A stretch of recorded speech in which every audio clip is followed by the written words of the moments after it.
মহোদয়, আপনার মা বেঁচে আছেন। আমি তাকে পাগলখানায় দেখেছি। এটা হতে পারে না। তুমি কি নিশ্চিত? একটি পরিচারিকা একটি ছবি দেখে কেঁপে উঠল এবং নিজেকে ধরে রাখতে পারল না। সে বলল, মহোদয়, আপনার মা বেঁচে আছেন। আমি তাকে সেই পাগলখানায় দেখেছি যেখানে আমি কাজ করতাম। আর তখন থেকেই সেই কোটিপতির জীবন চিরতরের জন্য বদলে গেল। গল্প শুরু করার আগে সঙ্গীত মন্তব্য করুন যে আপনারা আমাদের কোথা থেকে দেখছেন। আমি আশা করি আপনাদের এই সঙ্গীত কাহিনীটি পছন্দ হবে। সাবস্ক্রাইব করতে ভুলবেন না। ভব্য পিয়ানোর সুর প্রতিধ্বনিত হচ্ছিল, যা একটি থমথমে পরিবেশ তৈরি করছিল। রোহন মেহরা নিজের দৃষ্টি হাতির দাঁতের কিগুলোর ওপর নিবদ্ধ রেখে নিজের আঙুলগুলোকে সঙ্গীতের জড়তায় চলতে দিচ্ছিল।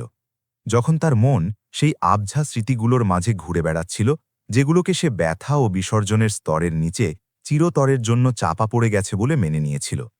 রাধা, নতুন পরিচারিকা যে কয়েক সপ্তাহ আগে নিখুঁত সুপারিশ নিয়ে এসেছিল, একটি উদ্বিগ্ন মুখ এবং হাতে একটি পরিষ্কার করার কাপড় শক্ত করে ধরে ঘরে প্রবেশ করল। যেন এই গুরুত্বপূর্ণ মুহূর্তে এটাই তার মানসিক ভারসাম্যের একমাত্র অবলম্বন ছিল। পিয়ানোর পাশে তার কদম হঠাৎ থমকে গেল। সুর বাধাগ্রস্ত হওয়ায় রোহন ধীরে ধীরে চোখ তুলে তাকাল। এমন এক মানুষের ক্লান্ত চোখের দৃষ্টি নিয়ে, যে অনেক বছর ধরে মনের ভেতরে শোক পালন করছিল। সে তার সামনে দাঁড়িয়ে থাকা মহিলার কাঁদতে থাকা এবং ভীত চোখের সাথে চোখ মেলাল, যে স্পষ্টতই কাঁপছিল। রাধা বলল, মালিক, আমার ধৃষ্টতা এবং আমার নিয়ন্ত্রণের অভাবের জন্য আমাকে ক্ষমা করবেন, কিন্তু এমন কিছু আছে যা ভগবান আমাকে আর বেশিক্ষণ চেপে রাখার অনুমতি দিচ্ছেন না, নয়তো আমার আত্মা চিরতরের জন্য কাপুরুষদের নরকে জ্বলবে। সে থতমত গলায় কথাগুলো বলল, সাথে একটি হেঁচকি যে সে তার মালিকের সামনে চেপে রাখার চেষ্টা করছিল, কিন্তু সফল হতে পারছিল না। রোহন ধীরে ধীরে উঠে দাঁড়াল। ঘরের ভেতরের উত্তেজনা প্রায় অসহনীয় স্তরে পৌঁছতে দেখে সে হাতের আলতো ইশারায় তাকে শান্ত হওয়ার সংকেত দিল, যাতে সে তার তাড়াহুড়ো করে বলা কথাগুলো বুঝতে পারে।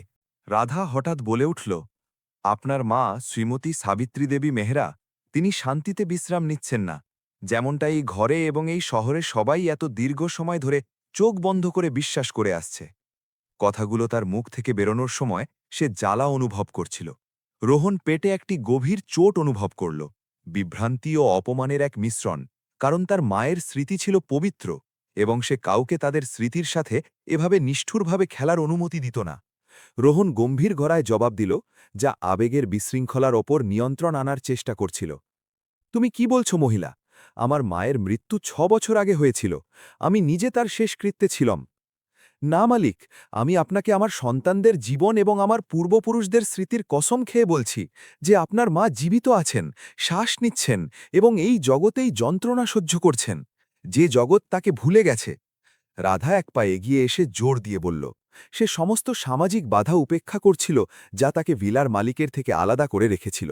সে আরও বলল, আমি তাকে নিজের চোখে দেখেছি, আমি তাকে স্পর্শ করেছি, আমি তার চুল আঁচড়ে দিয়েছি এবং প্রতি রাতে তার প্রার্থনা শুনেছি, সেই জায়গায় যেখানে আমি এই বাড়িতে কাজ করতে আসার আগে কাজ করতাম। রোহন এক পা পিছিয়ে গেল, পিয়ানোর কাঠের সাথে তার হালকা ধাক্কা লাগল। তার মনে হলো যেন মার্বেলের পলিশ করা মেঝে তার পায়ের নিচ থেকে সরে যাচ্ছে, যেন কোনো অদৃশ্য ভূমিকম্প তার বাস্তবতাকে নাড়িয়ে দিচ্ছে। রাধার চোখে দৃঢ় বিশ্বাস ছিল, সেখানে পাগলামি বা দেশের কোনো চিহ্ন ছিল না, কেবল এক সত্যকে মুক্তি দেওয়ার সত্যিকারের আকুতি ছিল যা তাকে অস্থির করে রেখেছিল। রোহন প্রশ্ন করল, তুমি কোন জায়গার কথা বলছো যেখানে তুমি তাকে দেখেছ? তুমি প্রমাণ ছাড়া এমন বর্বর কথা বলার সাহস কিভাবে পাও? তার মনে হলো যেন তার শ্বাস আটকে যাচ্ছে এবং তার হৃৎপিণ্ড পাঁজরের উপর সজোরে ধাক্কা দিতে শুরু করেছে। রাধা দ্রুত জবাব দিল, পাগলখানায় মালিক, শান্তিধাম আরোগ্য কেন্দ্রে, সেই ভয়ানক জায়গা যেখানে মানুষকে বন্দি করে রাখা হয় যাতে পৃথিবী ভুলে যায় যে তাদের অস্তিত্ব আছে। সে সেই অভিশপ্ত জায়গার নাম প্রকাশ করল, যা সে তার স্মৃতিতে সযত্নে রেখেছিল। আমি সেখানে রোগীদের ভুলে যাওয়া ঘরগুলো পরিষ্কার করতাম, এবং তিনি বারান্দার শেষ প্রান্তে থাকা ঘরে ছিলেন। সবসময় জানলার দিকে তাকিয়ে থাকতেন, অপেক্ষা করতেন যে আপনি তাকে নিতে আসবেন। রোহনের কানে এক অদ্ভুত গুঞ্জন অনুভূত হল। ক্লিনিকের নামটা তার কাছে যন্ত্রণাদায়কভাবে পরিচিত লাগল, কারণ এটাই সেই জায়গা যেখানে শোনা গিয়েছিল যে তার মা তার শেষ দিনগুলো চিকিৎসারত অবস্থায় কাটিয়েছিলেন। রাধা বলল, তিনি প্রতি রাতে আপনার নাম জপতেন, রোহন মালিক। বলতেন যে তার ছেলে সেতার এমনভাবে বাজায় যেন দেবদূতরা বাজাচ্ছে, এবং কোনো একদিন তাকে এই অন্যায় বন্দিদশা থেকে বের করে নিয়ে আসবে। পরিচারিকার কথাগুলো রোহনের সবচাইতে যন্ত্রণাদায়ক স্মৃতিতে তলোয়ারের মতো বিঁধছিল। সেই সন্দেহগুলোকে জাগিয়ে তুলছিল, যেগুলোকে সে মহৎ এবং অতিরিক্ত কাজের চাপে ঘুম পাড়িয়ে রেখেছিল। ঠিক সেই মুহূর্তে এক ভব্য প্রধান শ্রেণী থেকে ধীর ও সুরুচিপূর্ণ ছন্দে জুতো ঠোকার আওয়াজে এই স্বীকারোক্তির ঘনিষ্ঠতা ভেঙে গেল এবং ঘরে এক নতুন শক্তি এলো। নয়না শর্মা মেহরা, রোহনের স্ত্রী, এক নিখুঁত সাদা শাড়ি পরে নিচে নেমে আসছিল, যা বৃষ্টির সন্ধ্যার বিষণ্ণতার ঠিক বিপরীত ছিল। দামি এবং কড়া পারফিউমের সুগন্ধে সে মোড়া ছিল। তার উপস্থিতি সবসময় ঘরে এক গম্ভীর নীরবতা চাপিয়ে দিত। কিন্তু এবার তার চোখ শিকারী ক্ষিপ্রতার সাথে পরিস্থিতি পর্যবেক্ষণ করছিল। সে সাথে সাথেই বুঝে গেল যে তার ঘরে অস্বাভাবিক কিছু ঘটছে। এইসব কি গোলমাল প্রিয়? ওপরতলা পর্যন্ত চিৎকার শোনা যাচ্ছে, এবং তুমি জানো যে আমি অপ্রয়োজনীয় আওয়াজ কতটা অপছন্দ করি। নয়না এক মিষ্টি এবং অভ্যস্ত গলায় বলল, যদিও তার চোখ কাঁদতে থাকা পরিচারিকার দিকে সতর্কবার্তার তীর ছুঁড়ছিল। রোহন সাথে সাথে কোনো জবাব দিল না। সে রাধার দিকে তাকিয়ে রইল, সেই অবিশ্বাস্য তথ্যকে বিশ্লেষণ করার চেষ্টা করছিল যা সে এইমাত্র পেল, এবং সেটিকে ঘটনার আনুষ্ঠানিক সংস্করণের সাথে তুলনা করছিল।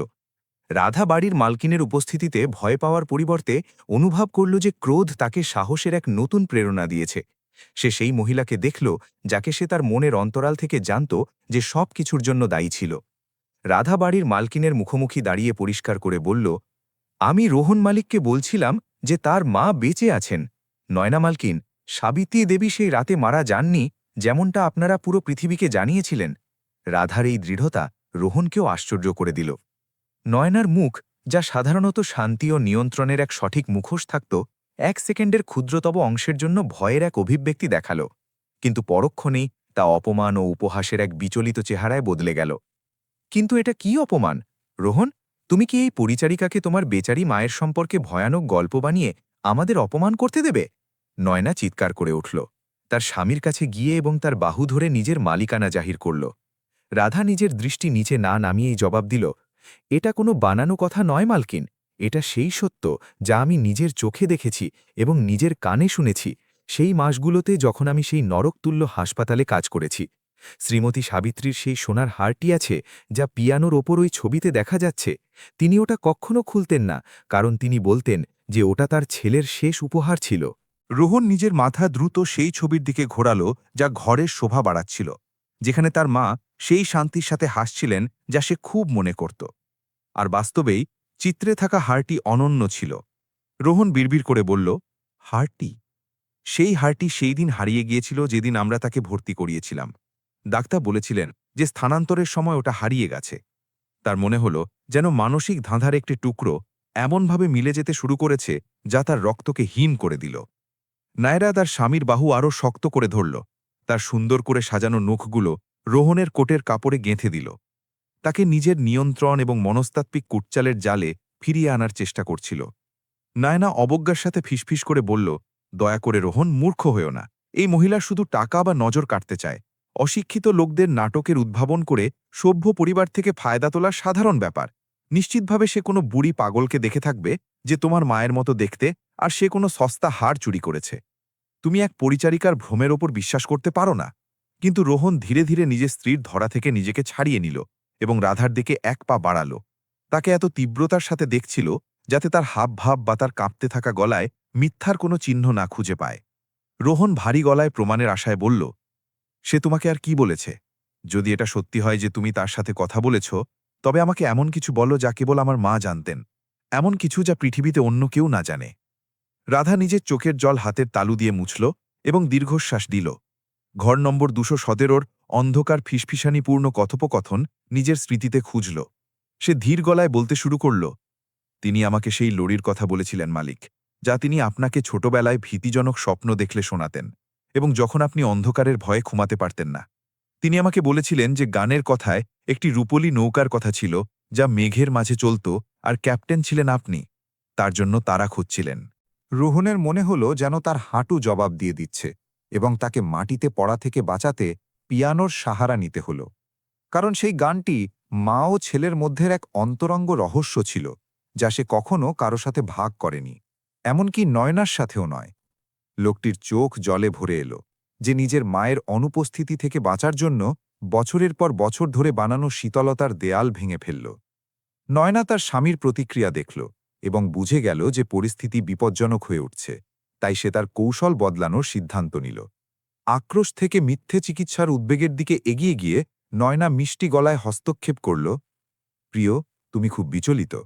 এই মহিলা তোমাকে সস্তা কাকতালীয় এবং ধারণার ব্যবহার করে মানসিকভাবে নিয়ন্ত্রণ করার চেষ্টা করছে, যাতে তোমাকে কষ্ট দিতে পারে।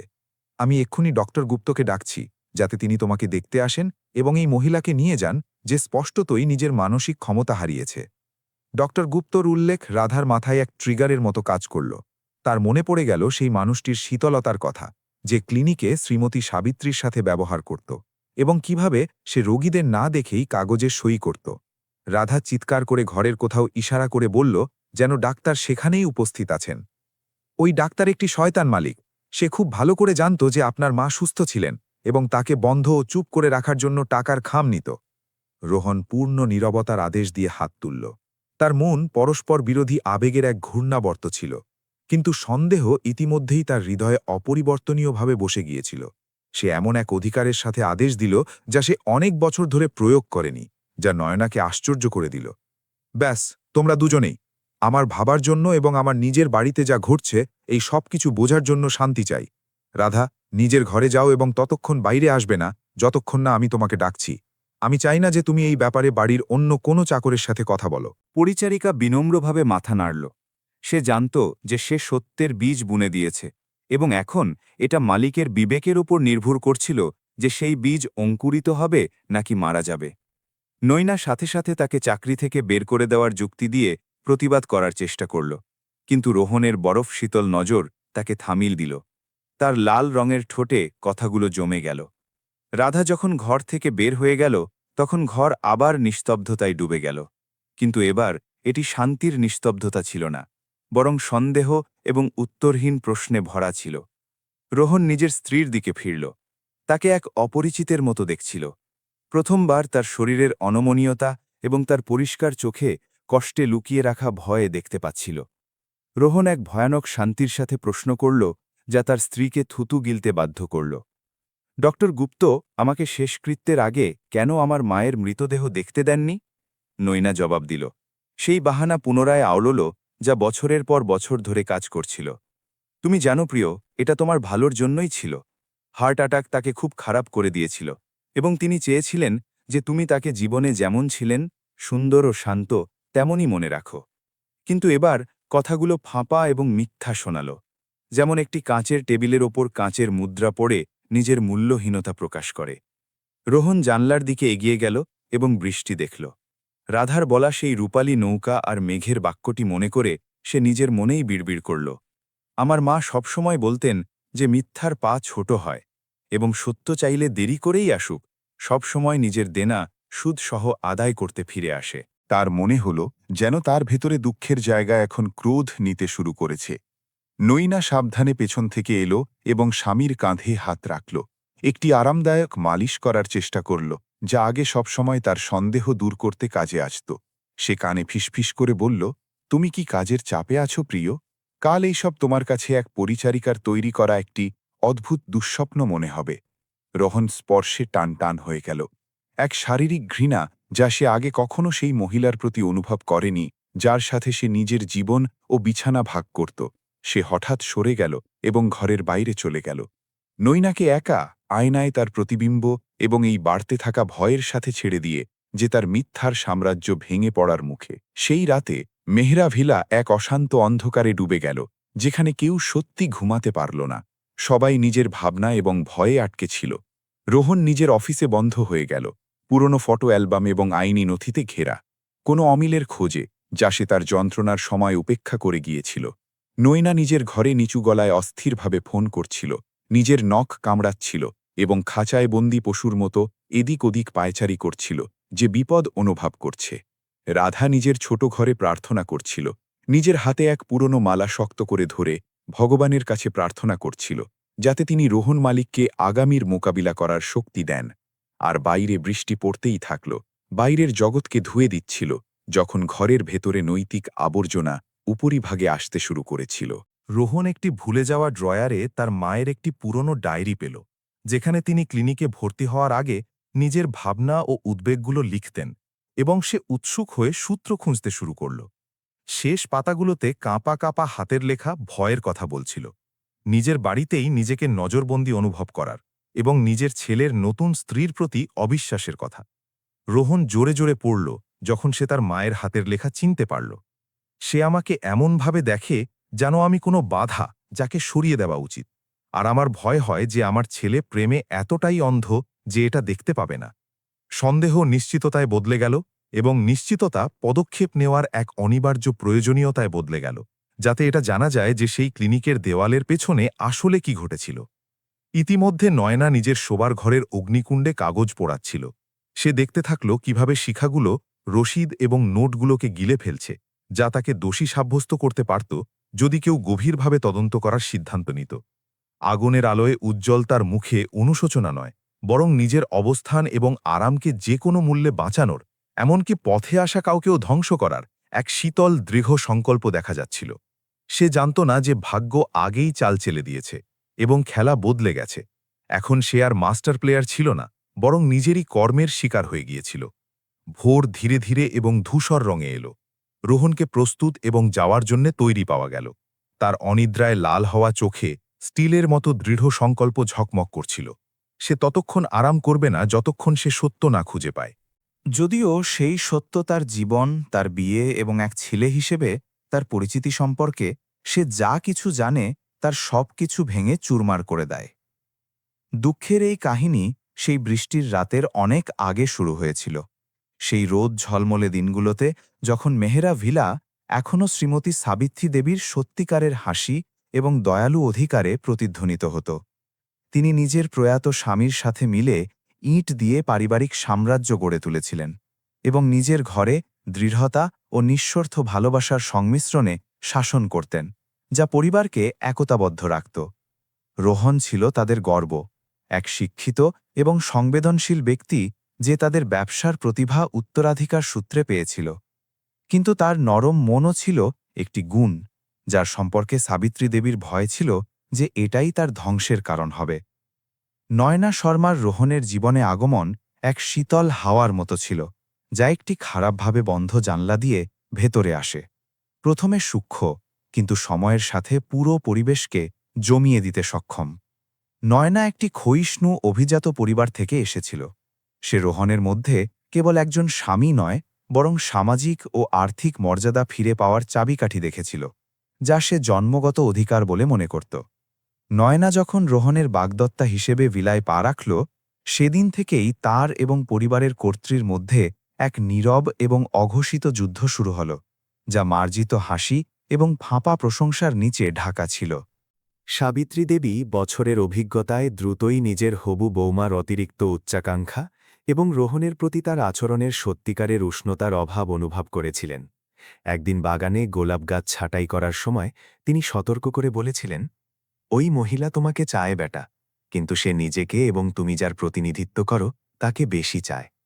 রোহন নৈনার প্রেম এবং চোখ ধাঁধানো সৌন্দর্যে অন্ধ হয়ে নিজের মায়ের উদ্বেগকে এক স্বাভাবিক ঈর্ষা বলে উড়িয়ে দিয়েছিল, যে নিজের ছেলের মনে নিজের জায়গা হারানোর ভয়ে ভীত। বিয়ে অত্যন্ত জাঁকজমকভাবে সম্পন্ন হল। প্রায় পুরো আয়োজনই নৈনা করেছিল, যে নিশ্চিত করেছিল যেন প্রতিটি খুঁটিনাটি বিষয়ে টাকা এবং শক্তির দাপট দেখায়।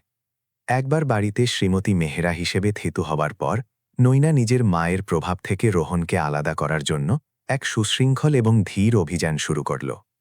আবেগীয় কারসাজিকে, ইমোশনাল ম্যানিপুলেশনকে নিজের প্রধান অস্ত্র হিসেবে ব্যবহার করে সে সূক্ষ্মভাবে অভিযোগ করত যে সাবিত্রী দেবী হস্তক্ষেপ করেন। তিনি তার কাপড় পরা বা ঘর চালানোর অভ্যাসের সমালোচনা করেন। সবসময় নিজের স্বামীর চোখে নিজেকে শিকার হিসেবে উপস্থাপন করত। নৈনা শোবার ঘরের নিভৃতে কাঁদত। আমি শুধু চাই যে আমরা এক আধুনিক পরিবার হই রোহন, কিন্তু তোমার মা পুরনো রীতিনীতিতে আটকে আছেন এবং আমার মনে হয় এটা কখনো আমার ঘর হবে না। রোহন নিজের মায়ের প্রতি ভালোবাসা এবং স্ত্রীকে খুশি করার ইচ্ছার মাঝে ফেঁসে গিয়ে ধীরে ধীরে জমি ছাড়তে শুরু করল। সাবিত্রী দেবীকে আরও নমনীয় হওয়ার এবং ঘরোয়া সিদ্ধান্ত থেকে ধীরে ধীরে সরে আসার অনুরোধ করতে শুরু করল। সাবিত্রী দেবী নিজের ছেলের ভালোবাসার জন্য এবং বড় কোনো সংঘাত এড়ানোর জন্য পিছিয়ে আসতে রাজি হয়ে গেলেন। তিনি জানতেন না যে প্রতিটি ছাড় ছিল তার নিজের কফিনে আরও একটি পেরেক। অনন্যা, প্রথম এবং একমাত্র নাতনির জন্মের সাথে পরিস্থিতি নাটকীয়ভাবে বিগড়ে গেল, কারণ সাবিত্রী দেবী নিজের সমস্ত ভালোবাসা বাচ্চার ওপর ঢেলে দিলেন। এতে নৈনার ঈর্ষার অসুখ আরও বেড়ে গেল। দাদি ঘণ্টার পর ঘণ্টা বাচ্চার জন্য গান গাইতেন, তাকে প্রার্থনা করা শেখাতেন এবং তাকে পারিবারিক গল্প শোনাতেন। এমন এক বন্ধন তৈরি হচ্ছিল যাকে নৈনা নিজের মাতৃত্বের জন্য সরাসরি হুমকি মনে করত। নৈনা তর্ক করত, আমি চাই না যে তুমি তাকে এই পুরনো কথা দিয়ে বিগড়ে দাও। রোহন, তোমার মা বাচ্চার প্রতি বোধ হয়ে আছেন এবং আমাকে মা হওয়ার জায়গা দিচ্ছেন না। এটা ইঙ্গিত দেওয়া শুরু হলো যে বৃদ্ধা বাস্তবতার বোধ হারিয়ে ফেলছিলেন। তখন থেকে ছোটখাটো ঘরোয়া দুর্ঘটনা ঘটতে শুরু করল, যেগুলোকে নৈনা সাবিত্রী দেবীর গাফিলতি বলে মনে করত, যেমন গ্যাস খোলা রাখা বা দরজা বন্ধ না করা। আসলে নৈনাই এই ঘটনাগুলো ঘটাত। জিনিসপত্র এক জায়গা থেকে অন্য জায়গায় সরিয়ে রাখত বা আলো নিভিয়ে দিত, যাতে নিজের শাশুড়িকে বিভ্রান্ত করতে পারে এবং তারপর রোহনের সামনে তাকে বার্ধক্যজনিত রোগের দোষ দিতে পারে। সাবিত্রী দেবী যদিও বৃদ্ধা ছিলেন, পুরোপুরি সচেতন ছিলেন এবং বৌমার বিছানো জাল চিনতে পারতেন, কিন্তু প্রতিবার যখন তিনি নিজের আত্মপক্ষ সমর্থন করার চেষ্টা করতেন, তা তার ছেলের কানে পাগলামি মনে হতো। সাবিত্রী দেবী দুঃখের সাথে রোহনকে বলেছিলেন, রোহন, আমি ওই চুলা জ্বলা অবস্থায় ছাড়িনি।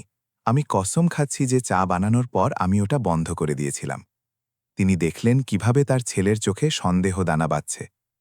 মা জবাব দিল, মা, হয়তো তুমি ভুলে গেছ। তোমার বয়সে ভুলে যাওয়া স্বাভাবিক, চিন্তা করো না। সে সেই কথাগুলোই বলছিল যা নৈনা রাতে তাকে ফিসফিস করে শোনাত। সাবিত্রী দেবীর হতাশা দিন দিন বাড়তে থাকল, যখন তিনি দেখলেন যে তার বৌমার পুরোপুরি সাজানো মিথ্যার সামনে তার কথার কোনো মূল্য নেই। নিজেকে নিজের ঘরেই দ্রুত ফেসে যাওয়া অনুভব করছিলেন। নৈনা প্রতিটি পারিবারিক নৈশভোজের সুযোগ নিত, যাতে সাবিত্রী দেবীর কথিত ভুলগুলো সামনে আনা যায়। তাকে এক মিথ্যা সহমর্মিতার সাথে দেখত, যা বৃদ্ধাকে যে কোনো সরাসরি অপমানের চেয়ে বেশি অপমানিত করত। নৈনার পরিকল্পনার এই পর্যায়ে শেষ আঘাত ছিল ডক্টর আনন্দ গুপ্তকে পারিবারিক পরিমণ্ডলে যুক্ত করা, যাকে একজন আকস্মিক বন্ধু এবং চিকিৎসা বিশেষজ্ঞ হিসেবে পরিচয় করানো হয়েছিল। গুপ্ত এক উচ্চাকাঙ্ক্ষী এবং অসাধু ব্যক্তি ছিলেন, যার জুয়ার দেনা তাকে দুর্বল করে দিয়েছিল এবং নিজের পেশাদার নৈতিকতা সবচেয়ে বড় দরদাতার কাছে বিক্রি করার জন্য তৈরি ছিলেন।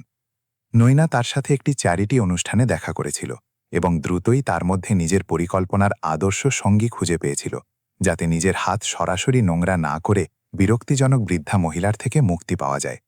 নৈনা প্রথম গোপন সাক্ষাতে বলেছিল, আমার শাশুড়ি খুব অসুস্থ। ডক্টর, আমাদের স্বামীকে বাস্তবতা গ্রহণ করার জন্য একজন পেশাদার এবং গোপন মতামতের প্রয়োজন। সে ডাক্তারের পকেটে একটি মোটা খাম চালান করে দিল। গুপ্ত সাথে সাথেই বার্তাটি বুঝে গেলেন এবং ভিলাতে ঘন ঘন যাতায়াত শুরু করলেন। সাবিত্রী দেবীকে ক্লিনিক্যাল চোখ দিয়ে দেখতেন এবং নিজের চামড়ার নোটবুকে অস্তিত্বহীন লক্ষণগুলো নোট করতেন। গুপ্ত রোহনের বিশ্বাস অর্জন করলেন, নিজেকে সহানুভূতিশীল এবং চিন্তিত দেখিয়ে সাধারণ বার্ধক্যজনিত আচরণগুলোকে গুরুতর মনোভ্রংশ হিসেবে ব্যাখ্যা করার জন্য জটিল চিকিৎসা শব্দ ব্যবহার করতে থাকলেন। ডাক্তার এক দুপুরে অফিসে রায় শোনালেন, রোহন, তোমার মায়ের মস্তিষ্ক আমরা যতটা ভেবেছিলাম তার চেয়ে অনেক বেশি দ্রুত বিগড়ে যাচ্ছে। এই ভুলে যাওয়ার ব্যাপারগুলো কেবল একটি নিউরোডিজেনারেটিভ পরিস্থিতির হিমশৈলের চূড়া। রোহন ভীত হয়ে এবং রোগ নির্ণয় খণ্ডন করার মতো কোনো চিকিৎসা জ্ঞান না থাকায় নিজের মাকে সেই মজবুত মহিলার রূপে না দেখে একজন দুর্বল রোগী হিসেবে দেখতে শুরু করল, যাকে সবসময় নজরদারিতে রাখা প্রয়োজন ছিল। সাবিত্রী দেবী নিজের ছেলের সাথে একা কথা বলার চেষ্টা করেছিলেন। বৌমা এবং ডাক্তারের অদ্ভুত আঁতাত সম্পর্কে তাকে সতর্ক করার চেষ্টা করেছিলেন, কিন্তু তার কথাগুলোকে তার রোগের বিশিষ্ট পাগলামির ভ্রম হিসেবে ব্যাখ্যা করা হল। সাবিত্রী দেবীর নিজের ঘরেই একাকিত্বপূর্ণ হল। তিনি ঘেরা ছিলেন এমন চাকরদের দিয়ে যারা কথা বলার সাহস পেত না, এবং এমন এক পরিবার দিয়ে যারা তাকে দয়া বা অবজ্ঞার চোখে দেখত। নয়না সাবিত্রী দেবীর ছোট অনন্যার কাছে যাওয়া সীমিত করতে শুরু করল। অভিযোগ তুলল যে বৃদ্ধা মানসিক ভ্রমের মুহূর্তে বাচ্চার জন্য বিপজ্জনক হতে পারেন। এতে সাবিত্রী দেবীর মন ভেঙে গেল, যিনি নিজের নাতনির হাসি বাগানে শুনে ঘণ্টার পর ঘণ্টা নিজের ঘরে কাঁদতেন, কিন্তু তার কাছে যেতে পারতেন না। রোহন মনের কষ্টে তাকে বলল, এটা সুরক্ষার জন্য মা, বোঝো যে তুমি ঠিক নেই। সে নয়না এবং গুপ্তের লিখে দেওয়া স্ক্রিপ্টটি আওড়াচ্ছিল। বৃদ্ধা মহিলা প্রার্থনা এবং সেতারে আশ্রয় নিলেন, বিষণ্ণ সুর বাজাতে থাকতেন, যা ঘরে এক প্রেতাত্মার বিলাপের মতো প্রতিধ্বনিত হতো। যা নয়নাকে গভীরভাবে অস্থির করত। নয়না অভিযোগ করত, এই শব্দ আমাকে পাগল করে দেবে। রোহন, তোমাকে কিছু করতে হবে। আমরা সবসময় এক শেষকৃত্যের মাঝে থাকতে পারি না। সে তার ভয়ানক পরিকল্পনার পরবর্তী পদক্ষেপ নেওয়ার জন্য চাপ দিচ্ছিল। এক রাতে নয়না চূড়ান্ত ঘটনাটি ঘটাল। ঘরে একটি দামি ফুলদানি ভেঙে দিল এবং নিজের বাহুতে কিছু আঁচড় দাঁটল। পুরো বাড়িকে জাগানোর জন্য চিৎকার করতে থাকল। রোহন যখন দৌড়ে এলো, সে দেখল নয়না মেঝেতে বসে কাঁদছে এবং সাবিত্রী দেবী পাশে দাঁড়িয়ে আছেন, শব্দ এবং দৃশ্য দেখে বিভ্রান্ত। নয়না চিৎকার করে উঠল, তিনি আমার ওপর হামলা করেছেন। রোহন, তোমার মা আমার ওপর হামলা করেছেন, কারণ তিনি বলছেন যে আমি তার ঘর চুরি করেছি। বৃদ্ধা মহিলা তাকে ভয় এবং অবিশ্বাসে দেখছিলেন। সাবিত্রী দেবী নিজের আত্মপক্ষ সমর্থন করে বললেন, আমি কিছু করিনি বেটা, আমি নিচে এলাম কারণ আমি একটা শব্দ শুনেছিলাম। ও আগেই মেঝেতে ছিল। কিন্তু পরিস্থিতি এবং নৈনার অভিনয় অনেক বেশি বিশ্বাসযোগ্য ছিল। রোহন আতঙ্কিত হয়ে এবং এটা বিশ্বাস করে যে তার মা নিজের কাজের ওপর পূর্ণ নিয়ন্ত্রণ হারিয়েছেন, সেই সিদ্ধান্ত নিল যা তার জীবনকে চিরকালীন অপরাধবোধের সাথে চিহ্নিত করবে। তারা সাথে সাথেই ডক্টর গুপ্তকে ডাকল, যিনি একটি ব্যক্তিগত অ্যাম্বুলেন্স এবং আগে থেকে তৈরি ভর্তির অর্ডার নিয়ে এলেন, যেন তিনি ওই ফোনেরই অপেক্ষা করছিলেন। ডাক্তার বললেন, এটি একটি আগ্রাসী মানসিক বিকৃতির অ্যাটাক। রোহন, ওর এখন ঘরে থাকা নিরাপদ নয়। ওর নিয়ন্ত্রণ এবং বিশেষ চিকিৎসার প্রয়োজন। যখন দুই নার্স সাবিত্রী দেবীকে ধরে রেখেছিল, বৃদ্ধা মহিলা চিৎকার করেননি বা কোনো শারীরিক সংঘাত করেননি, শুধু নিজের ছেলের চোখের দিকে এত গভীর হতাশা নিয়ে তাকালেন যে রোহনের আত্মা জমে গেল। তাকে যখন সেই ঘর থেকে বের করে নিয়ে যাওয়া হচ্ছিল যা তিনি নিজে গড়েছিলেন, তিনি শুধু ফিসফিস করে বললেন, আমাকে যেতে দিও না বাবা, আমি পাগল নই, ও মিথ্যা বলছে। রোহন দরজায় দাঁড়িয়ে রইল, নৈনাকে জড়িয়ে রইল যে তার বুকে মিথ্যা চোখের জল ফেলছিল। অ্যাম্বুলেন্সের আলো দেখতে দেখতে যা তার মাকে অন্ধকারের দিকে নিয়ে যাচ্ছিল। সেই রাতে ভিলাতে এক সমাসার নীরবতা নেমে এলো, যাকে কেবল বৃষ্টির শব্দ ভাঙছিল যা ঝরতে শুরু করেছিল আগত বছরগুলোর বিষণ্ণতার পূর্বাভাস দিয়ে। নৈনা রান্নাঘরে এক গ্লাস মদ খেল, কয়েক মাসের মধ্যে প্রথমবার হাসল। অবশেষে নিজেকে নিজের চারপাশের সবকিছুর একমাত্র মালকিন অনুভব করছিল। সে জানত না যে এক মায়ের ভালোবাসা এমন এক শক্তি যা দেয়াল এবং মিথ্যাকে ছাপিয়ে যায়। মায়ের রোগ নির্ণয় এবং এমনকি তার কথিত মৃত্যুও সমস্ত সত্যকে ছাপিয়ে গিয়েছিল। রোহন তার মায়ের এখন খালি ঘরে গেল এবং তার বিছানায় বসল। বালিশের ভাঁজে মিশে থাকা সেই সুগন্ধি সে শুকছিল, যা এখনও সেখানে লেগেছিল। এক সন্দেহের প্রথম কাঁটা সে অনুভব করছিল, যা আগামী বছরগুলোতে প্রস্ফুটিত হওয়ার ছিল। এভাবেই সাবিত্রী দেবীর নির্বাসন এবং নৈনার মনস্তাত্ত্বিক সন্ত্রাসের শাসন শুরু হল, যা একজন ছেলের দ্বারা তার মায়ের বিরুদ্ধে করা সবচাইতে যন্ত্রণাদায়ক বিশ্বাসঘাতকতার উপর ভিত্তি করে গড়ে উঠেছিল। পুরনো পরিচারিকাকে পরবর্তী কয়েক সপ্তাহের মধ্যে ধীরে ধীরে বের করে দেওয়া হল, যার জায়গায় নতুন কর্মচারীদের নেওয়া হল, যারা কোনো ইতিহাস জানত না এবং বাড়ির কর্ত্রীর প্রতি তাদের কোনো আনুগত্যও ছিল না। নৈনা সাবিত্রী দেবীর প্রতিটি চিহ্ন মুছে ফেলতে চাইছিল। সে ঘর আবার নতুন করে সাজাচ্ছিল, আসবাবপত্র বদলে দিচ্ছিল এবং ছবিগুলোকে অন্ধকার ও ধুলোমাখা স্টোর রুমে রেখে দিচ্ছিল। কিন্তু বাড়ির এক নিজস্ব স্মৃতি ছিল এবং প্রতিটি কোণ, কাঠের প্রতিটি মর্মর শব্দ এবং আলোর প্রতিটি কিরণ সেই মহিলার কথা মনে করিয়ে দিত, যাকে অন্যায়ভাবে বের করে দেওয়া হয়েছিল। ইতিমধ্যে শান্তিধাম আরোগ্য কেন্দ্রে সাবিত্রী দেবী একটি সাদা ও নগ্ন ঘরে জেগে উঠলেন। তিনি বুঝতে পারলেন যে তার সংগ্রাম কেবল শুরু হয়েছে এবং তার বিশ্বাসই হবে তার একমাত্র হাতিয়ার। শান্তিধাম আরোগ্য কেন্দ্রে স্থানান্তর হওয়া ছিল এক আমলাতান্ত্রিক এবং চিকিৎসা সংক্রান্ত দুঃস্বপ্নের শুরু, যা শ্রীমতী সাবিত্রী দেবীকে তার পরিচয় এবং মানবিক মর্যাদা থেকে বঞ্চিত করার জন্য অত্যন্ত সাবধানতার সাথে সাজানো হয়েছিল। ডক্টর গুপ্ত আগে থেকেই তৈরি করা কিছু মিথ্যা রিপোর্টের মাধ্যমে ভিত্তি তৈরি করে রেখেছিলেন, যেখানে সাবিত্রী দেবীকে একজন অত্যন্ত অস্থির, আক্রমণাত্মক এবং উন্নত পর্যায়ের স্মৃতিভ্রংশ বা ডিমেনশিয়া আক্রান্ত রোগী হিসেবে বর্ণনা করা হয়েছিল। এভাবেই পূর্ণ বিচ্ছিন্নতাকে ন্যায্য বলে প্রমাণ করা হয়েছিল। ক্লিনিকের রিসেপশনে সাবিত্রী দেবীকে তার ব্যক্তিগত পোশাক, বিয়ের আংটি এবং এমন প্রতিটি বস্তু থেকে বঞ্চিত করা হলো যা তাকে তার আগের জীবনের সাথে যুক্ত রাখত। তিনি কেবল একটি খসখসে ধূসর রঙের গাউন পরে পড়ে রইলেন। এক পাষাণ হৃদয়ের নার্স তাকে বলল, এটি আপনার সুরক্ষার জন্য শ্রীমতী মেহরা, এখানে আমরা সবাই সমান। কথাটি বলতে বলতে সে সাবিত্রীর জিনিসগুলো একটি কালো প্লাস্টিকে ভরে নিল। সাবিত্রী দেবী নিজের ধৈর্য বজায় রাখার চেষ্টা করলেন, যতটা সম্ভব সোজা হয়ে দাঁড়িয়ে এটা দেখানোর চেষ্টা করলেন যে তারা তার গয়না কেড়ে নিতে পারে, কিন্তু তার সহজাত আভিজাত্য নয়। রোহন 1 সপ্তাহ পর ক্লিনিকে দেখা করতে এলো। সে তার মাকে দেখার জন্য উদগ্রীব ছিল এবং এটা নিশ্চিত করতে চাইছিল যে মা সবচাইতে ভালো যত্ন পাচ্ছেন, যেমনটা ডক্টর গুপ্ত কথা দিয়েছিলেন। যাই হোক, এই সাক্ষাৎটি ডাক্তার এবং নৈনা মিলে অত্যন্ত সাবধানতার সাথে এমনভাবে আয়োজন করেছিলেন যাতে এটি একটি আবেগীয় বিপর্যয়ে পরিণত হয় এবং তাদের দেওয়া মিথ্যা রোগ নির্ণয়টি নিশ্চিত হয়। সাক্ষাতের আগে ডক্টর গুপ্ত সাবিত্রী দেবীকে শক্তিশালী ঘুমের ওষুধের একটি উচ্চ ডোজ দেওয়ার নির্দেশ দিলেন, যাতে তিনি তন্দ্রাচ্ছন্ন এবং বিভ্রান্ত অবস্থায় চলে যান এবং অসংলগ্ন কথা বিড়বিড় করতে থাকেন। রোহন যখন ঘরে ঢুকল, সে তার মাকে দিশেহারা চোখে তাকিয়ে থাকতে দেখল। সাবিত্রীর মুখ দিয়ে হালকা লালা ঝরছিল এবং তিনি রোহনকে তৎক্ষণাৎ চিনতে পারলেন না, যা রোহনের হৃদয় হাজার টুকরো করে দিল। রোহন মায়ের আলগা হয়ে থাকা হাত ধরে বলল, মা, এটা আমি রোহন, আমি তোমাকে দেখতে এসেছি। সে মায়ের বুদ্ধিদীপ্ত চোখে সেই চিরচেনা চমক দেখার আশা করছিল। সাবিত্রী দেবী তার মস্তিষ্ককে ঝাপসা করে দেওয়া রাসায়নিক কুয়াশার সাথে লড়াই করে নিজের ছেলের উপর দৃষ্টি নিবদ্ধ করতে সফল হলেন এবং কথা বলার চেষ্টা করলেন, কিন্তু তার জিভ মুখের ভেতরে ভারী ও অসার মনে হচ্ছিল। তিনি আপ্রাণ চেষ্টা করে অস্পষ্ট স্বরে বললেন, আমাকে বের করো, এটি একটি ফাঁদ। কিন্তু রোহনের কাছে সেগুলো কেবল কণ্ঠনালীর গোঙানি এবং অগোছালো শব্দ মনে হল। গুপ্ত সেই ঘরে এক ভয়ানক প্রহরীর মতো উপস্থিত ছিলেন। তিনি রোহনের কাঁধে এক সহানুভূতিশীল হাত রাখলেন এবং দুঃখের সাথে মাথা নাড়লেন।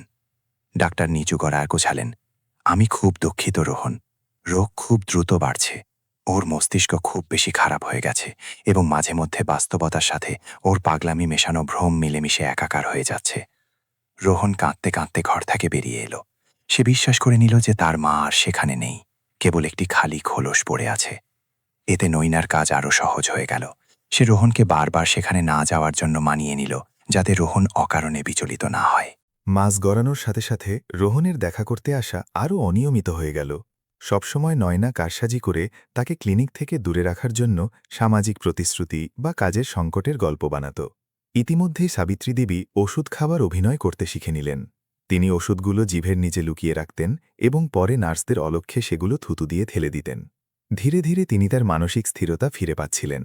তার মস্তিষ্ক পরিষ্কার হতেই তিনি নিজের বিরুদ্ধে করা ষড়যন্ত্রের ভয়াবহতা বুঝতে পারলেন এবং উপলব্ধি করলেন যে চিৎকার বা বিদ্রোহ করলে কেবল ওষুধের ডোজ বাড়বে অথবা তাকে বিছানার সাথে বেঁধে রাখা হবে। তিনি চুপ থাকার এবং পর্যবেক্ষণ করার রণকৌশল নেওয়ার সিদ্ধান্ত নিলেন। তিনি এক শান্ত ও সহযোগী আদর্শ রোগী হয়ে উঠলেন যখন তিনি সেই জায়গার রুটিন বিশ্লেষণ করছিলেন। পালানোর বা যোগাযোগ করার কোনো সুযোগ খুঁজছিলেন। তিনি দেখলেন যে ডক্টর গুপ্ত কেবল তাকে নয়, বরং এমন আরও অনেক রোগীকে অন্যায়ভাবে বন্দী করে রেখেছেন, যাদের পরিবার তাদের দুনিয়া থেকে লুকিয়ে রাখার জন্য টাকা দেয়। নয়না নিজের দিক থেকে ভিলা এবং পরিবারের ব্যাংক অ্যাকাউন্টের ওপর নিজের ক্ষমতা মজবুত করছিল। রোহনের সই ব্যবহার করে সে সেই তহবিলগুলো সরিয়ে নিচ্ছিল যা সাবিত্রী দেবীর যত্নের জন্য বরাদ্দ ছিল। সে ক্লিনিককে বিশাল অঙ্কের টাকা দিত, কিন্তু সেই টাকার বড় অংশ ভুয়া কোম্পানির মাধ্যমে ডক্টর গুপ্ত এবং নয়নার পকেটেই ফিরে আসত। এটি ছিল এক লাভজনক ব্যবসা। সে শাশুড়ির থেকে মুক্তিও পেয়েছিল, আবার বৃদ্ধা মহিলার অসুস্থতার দোহাই দিয়ে নিজেকে ধনীও করছিল। এই সবকিছুই তার বিষণ্ণ স্বামীর নাকের ডগায় ঘটছিল। রোহন খুব কম সময়ই খরচের ব্যাপারে জানতে চাইত। তখন নয়না তাকে ফুলিয়ে ফাঁপিয়ে দেখানো চিকিৎসার বিল দেখাত এবং তাকে মনে করিয়ে দিত যে মায়ের জন্য সবচাইতে ভালো ব্যবস্থাই প্রয়োজন, খরচ যাই হোক না কেন। রোহনের অপরাধবোধই ছিল সেই জ্বালানি যা মিথ্যার এই পুরো যন্ত্রটিকে সচল রাখত, এবং নয়না জানত যখন সেই আগুন নিভে যাওয়ার উপক্রম হতো তখন কিভাবে তাতে হাওয়া দিতে হয়। ক্লিনিকে সাবিত্রী দেবী টয়লেট পেপারের টুকরো বা ন্যাপকিনের ওপর মরিয়া হয়ে চিঠি লিখতে শুরু করলেন, যা তিনি চুরি করতে সফল হয়েছিলেন। তিনি তার ছেলে, পুরনো বন্ধু বা এমন কাউকে চিঠি লিখছিলেন যে তাকে সাহায্য করতে পারে। তিনি একজন পরিচ্ছন্নতা কর্মীকে ঘুষ দেওয়ার চেষ্টা করলেন যাতে সে একটি চিঠি বাইরে নিয়ে যায়, কিন্তু সেই কর্মচারী নিজের চাকরি হারানো বা আরও খারাপ কিছুর ভয়ে সেই নোটটি সরাসরি ডক্টর গুপ্তর হাতে তুলে দিল। শাস্তি ছিল অত্যন্ত কঠোর। সাবিত্রী দেবীকে 1 সপ্তাহের জন্য জানলাবিহীন একটি আইসোলেশন রুমে পাঠিয়ে দেওয়া হলো, যাতে তিনি নিজের এই আচরণ নিয়ে চিন্তা করতে পারেন। সেই অন্ধকারে সাবিত্রী দেবী প্রায় ভেঙে পড়েছিলেন, কিন্তু নিজের ছেলে এবং নাতনি অনন্যার মুখ তার মনে ভেসে ওঠায়। তিনি শ্বাস নেওয়ার এবং সেই পাগলামিকে প্রতিহত করার শক্তি পেলেন যা তাকে গিলে ফেলার হুমকি দিচ্ছিল। তিনি নিজের নির্জন কুঠুরিতে নিজেকে কথা দিলেন, আমি ওদের আমাকে সত্যি পাগল বানানোর সুখ দেব না। আমি এখান থেকে বেরিয়ে যাব এবং ওদের দেখাবো সাবিত্রী দেবী মেহরা কে। সেই বিচ্ছিন্নতার পরেই রাধা ক্লিনিকে কাজ করতে এলো, এক সহজ সরল কিন্তু ভালো মনের যুবতী, যার পরিবারের ভরণ পোষণের জন্য টাকার খুব প্রয়োজন ছিল। রাধাকে কঠিন রোগীদের ওয়ার্ডে নিয়োগ দেওয়া হলো, যেখানে সাবিত্রী দেবী ছিলেন। প্রথম দিন থেকেই সে ঘর নম্বর 217 বৃদ্ধা মহিলার মাঝে আলাদা কিছু দেখল। অন্য রোগীদের মতো যারা চিৎকার করত বা শূন্য দৃষ্টিতে তাকিয়ে থাকত, সাবিত্রী দেবী তাকে সৌজন্য এবং আভিজাত্যের সাথে সম্ভাষণ জানালেন, যা ওন রোগ নির্ণয়ের ইতিহাসের সাথে খাপ খাচ্ছিল না। এক সকালে সাবিত্রী দেবী তাকে বললেন, সুপ্রভাত বেটি, আমার ঘর পরিষ্কার করার জন্য ধন্যবাদ। এটি একটি কঠিন কাজ হবে। সাবিত্রীর কণ্ঠস্বর এবং চোখের স্বচ্ছতা রাধাকে অবাক করে দিল। ধীরে ধীরে ঘর ঝাড়ু দেওয়া এবং চাদর বদলানোর মাঝে দুই মহিলার মধ্যে এক নিঃশব্দ সখ্যতা তৈরি হল, যা গড়ে উঠেছিল পারস্পরিক শ্রদ্ধা এবং রাধার সেই অন্তর্দৃষ্টির ওপর ভিত্তি করে যে কিছু একটা ঠিক নেই। সাবিত্রী দেবী সাবধানে রাধাকে নিজের জীবনের টুকরো অংশগুলো, নিজের পিয়ানো বাদক ছেলে, নিজের গোলাপের বাগান এবং সেই বিশ্বাসঘাতকতার কথা বলতে শুরু করলেন যা তাকে এখানে নিয়ে এসেছে। রাধা মন্ত্রমুগ্ধ এবং আতঙ্কিত হয়ে তার কথা শুনত এবং অনুভব করত যে এই মহিলা অত্যন্ত যুক্তি দিয়ে কথা বলছেন। রাধা একদিন বিশ্বাস অর্জনের ছাপ দিয়ে ফিসফিস করে বলল, আপনি পাগল নন শ্রীমতী সাবিত্রী, আপনি তো এখানে কাজ করা অনেক ডাক্তারের চেয়েও বেশি বুদ্ধিমান। সাবিত্রী দেবী অনেক মাস পর প্রথমবার কেঁদে ফেললেন। তিনি বুঝলেন কেউ একজন অন্তত সত্যকে দেখতে পাচ্ছে। তিনি রাধাকে এখনই কোনো ঝুঁকি নিতে নিষেধ করলেন এবং সঠিক সময়ের জন্য অপেক্ষা করতে বললেন। ইতিমধ্যে ভিলাতে নৈনা অধৈর্য হয়ে উঠছিল, কারণ সাবিত্রী দেবীকে বাঁচিয়ে রাখা, যদিও তিনি বন্দী, তবুও এটি ছিল এক সুপ্ত ঝুঁকি এবং বিশাল খরচ। শহরের একটি গোপন ক্যাফেতে ডক্টর গুপ্তর সাথে এক গোপন বৈঠকে নৈনা একটি চূড়ান্ত সমাধানের প্রয়োজনীয়তার কথা জানাল, যা এই অধ্যায়টি চিরতরের জন্য বন্ধ করে দেবে। নৈনা অধৈর্য হয়ে টেবিলে চাপড় দিয়ে বলল, এটি আর কতদিন চলবে আনন্দ? রোহন এখনও জিজ্ঞাসা করে যে সে কবে মাকে আবার দেখতে পাবে, এবং আমার কাছে বাহানা শেষ হয়ে যাচ্ছে। লোভী ডক্টর গুপ্ত সরাসরি খুনের কথা ভেবে ভয় পেয়ে এক বিকল্প পরিকল্পনা দিলেন। তিনি সাবিত্রী দেবীর মৃত্যুর নাটক সাজানোর এবং তাকে আরও দূরে কোনো সস্তা স্থানে সরিয়ে দেওয়ার প্রস্তাব দিলেন। ডাক্তার এক শয়তানি হাসি নিয়ে বললেন, আমরা বলতে পারি ওর হার্ট অ্যাটাকে মৃত্যু হয়েছে। আমরা একটা ভুয়া মৃতদেহ দেব বা কফিন বন্ধ রাখব, এবং আমি তাকে গ্রামে এক গোপন আশ্রমে সরিয়ে দেওয়ার ব্যবস্থা করব, যেখানে কেউ তাকে খুঁজে পাবে না। নৈমা অত্যন্ত শীতলভাবে এই পরিকল্পনা গ্রহণ করে নিল। নৈনা সেই রাতে বাড়ি ফিরে রোহনকে এক কৃত্রিম মায়ায় জড়িয়ে ধরল, তাকে মানসিকভাবে তৈরি করতে থাকল। তোমার মা ইদানিং খুব দুর্বল হয়ে পড়েছেন প্রিয়, আমাদের যে কোনো কিছুর জন্য তৈরি থাকতে হবে। রোহন ক্লান্ত মনে মাথা নাড়ল। সে জানত না যে সে শত্রুর সাথেই ঘুমাচ্ছিল, এবং তার মায়ের নাগরিক মৃত্যু পরোয়ানা এইমাত্র সই হয়ে গেছে। মিথ্যার এই ষড়যন্ত্র মেহরা পরিবারের গলায় ফাঁসির দড়ির মতো চেতে বসছিল। সত্যকে শ্বাসরোধ করার জন্য তা বারবার আরও শক্ত হয়ে বসছিল। পরিকল্পনা কার্যকর করার দিন ঘনিয়ে এলো, এবং ক্লিনিকে সাবিত্রী দেবী এক অবর্ণনীয় অস্বস্তি অনুভব করলেন। তিনি রাধার হাতে তার সবচাইতে প্রিয় জিনিসটি তুলে দিলেন, যা তিনি গদির একটি ফুটোয় লুকিয়ে রাখতে পেরেছিলেন, একটি তসবিরের মালা যা রোহন তাকে ছোটবেলায় উপহার দিয়েছিল। সাবিত্রী দেবী বললেন, এটি রাখো বেটি, যদি আমার সাথে কিছু ঘটে বা আমাকে এখান থেকে সরিয়ে নেওয়া হয়, তবে আমার ছেলেকে খুঁজে বের করো এবং তাকে এটি দিও, সে এর মানে বুঝবে। রাধা মালাটি নিজের ইউনিফর্মের নিচে লুকিয়ে নিল। সে মিশন সম্পন্ন করার প্রতিশ্রুতি দিল। সে জানত না যে ভাগ্য তাকে কল্পনার চেয়েও অনেক আগে পরীক্ষা করবে। মিথ্যার এক ভয়ানক ঝড় ওঠার অপেক্ষায় ছিল, এবং কেবল একজন পরিচ্ছন্নতা কর্মীর প্রতিশ্রুতি আশার আলো হয়ে বেঁচেছিল। শান্তিধাম আরোগ্য কেন্দ্র ছিল এক পুরনো স্থাপত্যের কঙ্কালসার দালান। ধূসর কংক্রিটের দেওয়ালগুলো সূর্যের অতি সামান্য আলোকেও শুষে নিত। ভেতরে চারদিকের পরিবেশে জীবাণুনাশকের গন্ধ, বাসি খাবার এবং দশকের পর দশক ধরে জমা হওয়া মানবিক নিরাশার এক দমনকারী মিশ্রণ ছিল। শ্রীমতী সাবিত্রী দেবীর জন্য, যিনি কাঠ, মখমল এবং তাজা ফুলে ভরা বাড়ির উষ্ণতায় অভ্যস্ত ছিলেন, এই পরিবেশ এক নিরন্তর মানসিক যন্ত্রণা হয়ে দাঁড়িয়েছিল। তার দিনগুলো ঘণ্টার হিসাবে নয়, বরং নার্সদের শিফট এবং ওষুধের ট্রলির আওয়াজে মাপা হতো। একঘেয়ে এক রুটিন, যা মানুষের ইচ্ছাশক্তিকে মেরে ফেলার জন্যই তৈরি করা হয়েছিল। এসব সত্ত্বেও সাবিত্রী দেবী এক কঠোর শৃঙ্খলা বজায় রাখতেন। তিনি সময়মতো উঠতেন, ঠান্ডা জলে নিজেকে ধুয়ে নিতেন এবং হাত জোর করে প্রার্থনা করতেন। তসবির মালাটি রাধাকে দিয়ে দেওয়ায় তিনি নিজের আঙুল ব্যবহার করে নাম জপতেন। তার ঘর নম্বর 217 ছিল একটি ছোট্ট সাদা কক্ষ, যার জালিযুক্ত জানলা দিয়ে একটি সিমেন্টের উঠোন দেখা যেত, যেখানে কখনো সবুজ কিছু জন্মাত না। সেখান থেকে সাবিত্রী দেবী আকাশের দিকে তাকিয়ে থাকতেন। এটাই ছিল তার স্বাধীনতার একমাত্র টুকরো অংশ। তিনি মেঘেদের সাথে কথা বলতেন এবং কল্পনা করতেন যে তারা তার বার্তা ছেলের জানলা পর্যন্ত নিয়ে যাচ্ছে। তিনি বাতাসে ফিসফিস করে বলতেন, আমাকে ভুলে যেও না রোহন, আমি এখনও এখানে আছি, আমি এখনও তোমার মা। নিঃসঙ্গতা ছিল তার নিত্যসঙ্গী, যা কেবল রাধার সংক্ষিপ্ত সাক্ষাতে কাটত।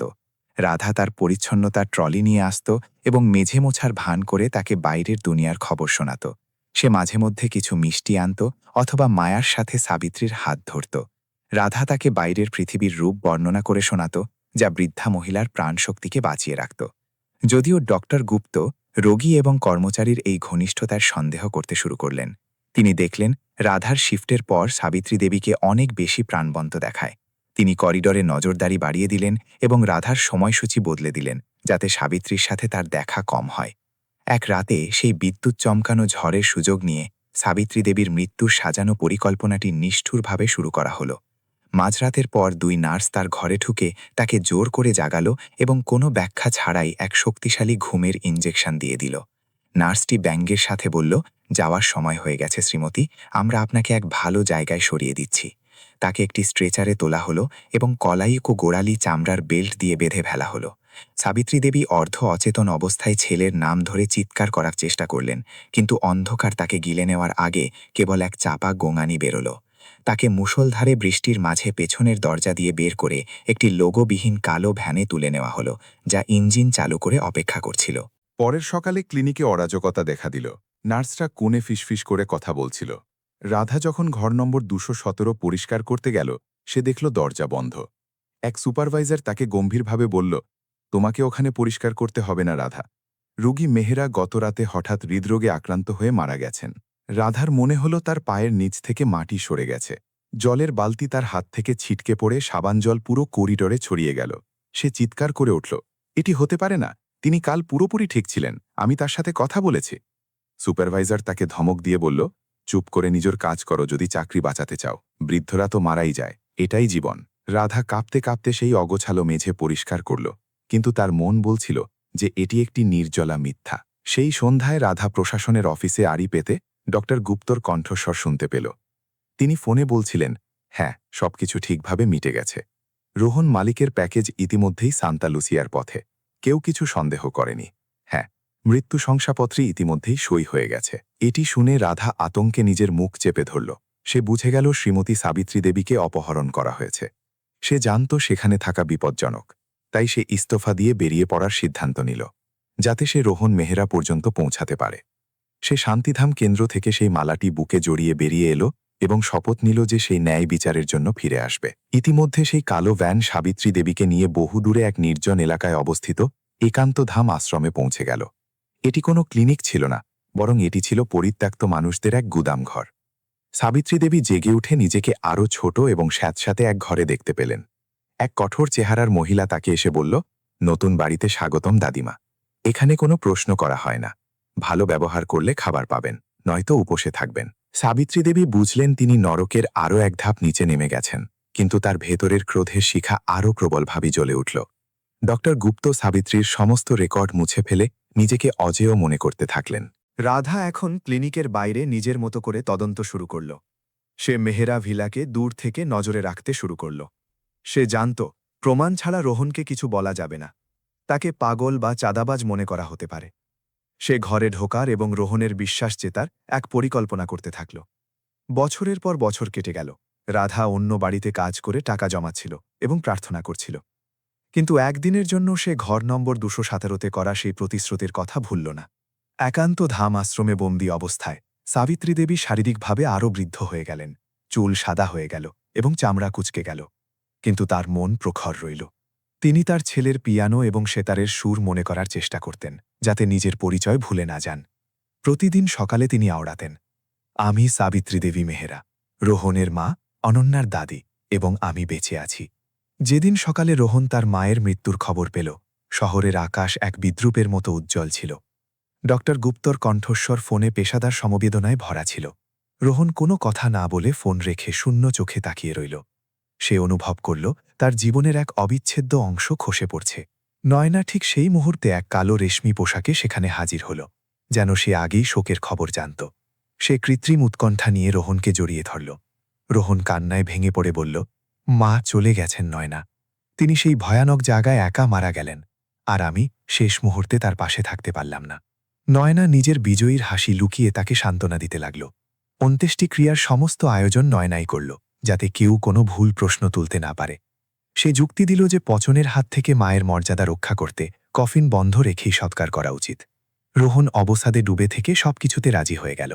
কফিনের ভেতরে কোনো দেহ ছিল না, কেবল বালির বস্তা আর পাথর ছিল। রোহন ঘণ্টার পর ঘণ্টা সেই কফিনের পাশে বসে থাকল এবং ক্ষমা চাইতে থাকল। নয়না অতিথিদের আপ্যায়ন করছিল এবং নিজেকে আদর্শ পুত্রবধূ হিসেবে প্রমাণ করছিল। সমাজও এমন এক জঘন্য ষড়যন্ত্রের বদলে স্বাভাবিক মৃত্যুই বিশ্বাস করে নিল। অনন্যা, যার বয়স তখন মাত্র ৩ বছর, সে কিছুই বুঝল না কেন তার দাদি ওই বাক্সে ছিল। পারিবারিক কবরস্থানে দাফন সম্পন্ন হল। পাথরের ওপর লেখা হল, এখানে সাবিত্রী দেবী মেহরা, প্রিয় মা, বিশ্রাম নিচ্ছেন। রোহন অনুভব করল সে তার মায়ের সাথে নিজের সমস্ত সুখকেও কবর দিয়ে দিল। বাড়িতে ফিরে আসার পর সে আরও বিষণ্ণ হয়ে গেল।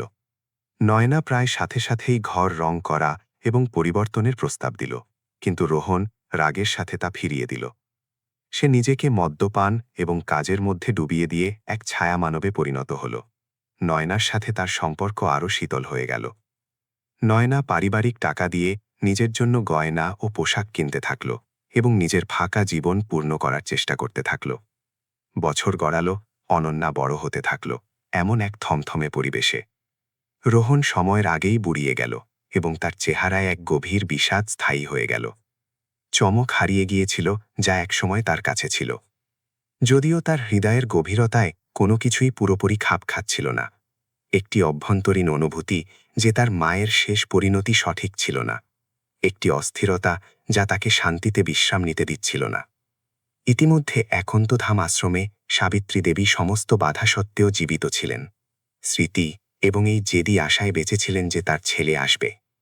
তিনি সময়ের সঠিক ধারণা হারিয়ে ফেলেছিলেন, কিন্তু নিজের কুঠুরিতে তাপমাত্রার পরিবর্তন এবং জানালা দিয়ে আসা আলো দিয়ে ঋতু পরিবর্তন বুঝতে পারতেন। তিনি জানতেন না যে তার ছেলে প্রতি রবিবার একটি খালি কবরে ফুল চড়াত। জানতেন না যে তার পুত্রবধূ প্যারিস বা মিলানে তার উত্তরাধিকারের সম্পদ খরচ করছিল। তিনি ঝুলে থাকা অস্তিত্বের এক লিম্বোতে বাস করতেন। আইনি দুনিয়ার জন্য একজন মৃত এবং বাস্তব দুনিয়ার জন্য একজন কয়েদি। নয়নার মিথ্যেগুলো সঠিক এবং অবিনাশী মনে হতো। অফিসিয়াল সার্টিফিকেট এবং সময়ের বয়ে যাওয়ার মাধ্যমে তা সুরক্ষিত ছিল, যা সমস্ত সন্দেহকে মুছে দেয়। কিন্তু মিথ্যে যতই সুনিপুণভাবে তৈরি হোক না কেন, তা তাসের ঘরের মতো হয়, যা ভেঙে পড়ার জন্য সঠিক দিকের বাতাসের একটি ঝাপটার প্রয়োজন হয়। আর সেই বাতাস ইতিমধ্যেই বইতে শুরু করেছিল। ধীরে ধীরে একটি পুরনো পরিচ্ছন্নতা কর্মীর রূপে কাছে আসছিল, যে কখনো একটি কথা ভুলেনি, এবং একজন কৌতূহলী বাচ্চার রূপে যে স্টোর রুমে উঠতে যাচ্ছিল। মিথ্যের ওপর তৈরি শোক এখন সত্যের মুখোমুখি হতে চলেছিল, যা আগের চেয়ে অনেক বেশি জীবন্ত ছিল। মিথ্যে অন্ত্যেষ্টিক্রিয়ার পর ৬ বছর কেটে গিয়েছিল এবং মেহরা হাভেলি ওপর বদলে গিয়েছিল। নৈনার ঠান্ডা এবং মিনিমালিস্ট পছন্দ অনুযায়ী আধুনিক হয়ে গিয়েছিল। নিজের মূল ক্লাসিক আকর্ষণের অধিকাংশ অংশ হারিয়ে ফেলেছিল। যদিও ঘরের কিছু অংশ নিষিদ্ধ এবং বিস্তৃত হয়ে গিয়েছিল, ধুলো এবং রহস্য জমা করছিল, যেমন ওপরতলার বড় স্টোর রুম, যেখানে কেউ কখনো যেত না। অনন্যা এখন ৯ বছরের এক প্রাণবন্ত এবং কৌতূহলী শিশু। সেই অস্পৃশ্য কোণগুলোর প্রতি এক অনন্য আকর্ষণ অনুভব করত। নিজের মা কর্তৃক চাপিয়ে দেওয়া কঠোর এবং শান্ত পরিবেশ থেকে বাঁচার জন্য রোমাঞ্চের সন্ধানে। এক বৃষ্টির সন্ধ্যায়, ঠিক সেই রাতের মতো যখন সব শুরু হয়েছিল, অনন্যা এই সুযোগের সদ্ব্যবহার করল যে তার মা সোশ্যাল ক্লাবে ছিলেন এবং তার বাবা অফিসে ছিলেন, যাতে সে সিঁড়ি দিয়ে ওপরে স্টোররুমে যেতে পারে। স্টোররুমে পুরনো কাঠ, ন্যাপথলিন এবং থমকে থাকা সময়ের গন্ধ আসছিল। একটি নোংরা ঘুলগুলি দিয়ে আলো ছিটকে ভেতরে আসছিল। ধূলিকণাগুলোকে বাতাসে নাচতে দেখে মনে হচ্ছিল যেন ছোট ছোট সোনালি পরী। অনন্যা কার্ডবোর্ডের বাক্স, পুরনো ভ্রমণের ট্রাঙ্ক এবং সাদা চাদরে ঢাকা আসবাবপত্রের মধ্যে খোঁজাখুঁজি শুরু করল, যা স্থির ভূতের মতো মনে হচ্ছিল, যারা জেগে ওঠার অপেক্ষায় ছিল। এক কোণে একটি পুরনো কোট র্যাকের পেছনে সে একটি বড় ছবি পেল, যা দেয়ালের দিকে ঘোরানো ছিল, যেন তাকে শাস্তি দেওয়া হয়েছে বা লজ্জায় লুকিয়ে রাখা হয়েছে। অনেক চেষ্টার পর বাচ্চাটি ভারী সোনালি ফ্রেমটি ঘোরাল এবং একজন বৃদ্ধা কিন্তু সুন্দরী মহিলার চিত্রিত চেহারার সামনে নিজেকে খুঁজে পেল, যার চোখগুলো দয়ালু ছিল, যা সরাসরি তার আত্মার দিকে তাকিয়ে আছে বলে মনে হচ্ছিল, এবং একটি হাসি যা তার কাছে অদ্ভুতভাবে পরিচিত লাগল।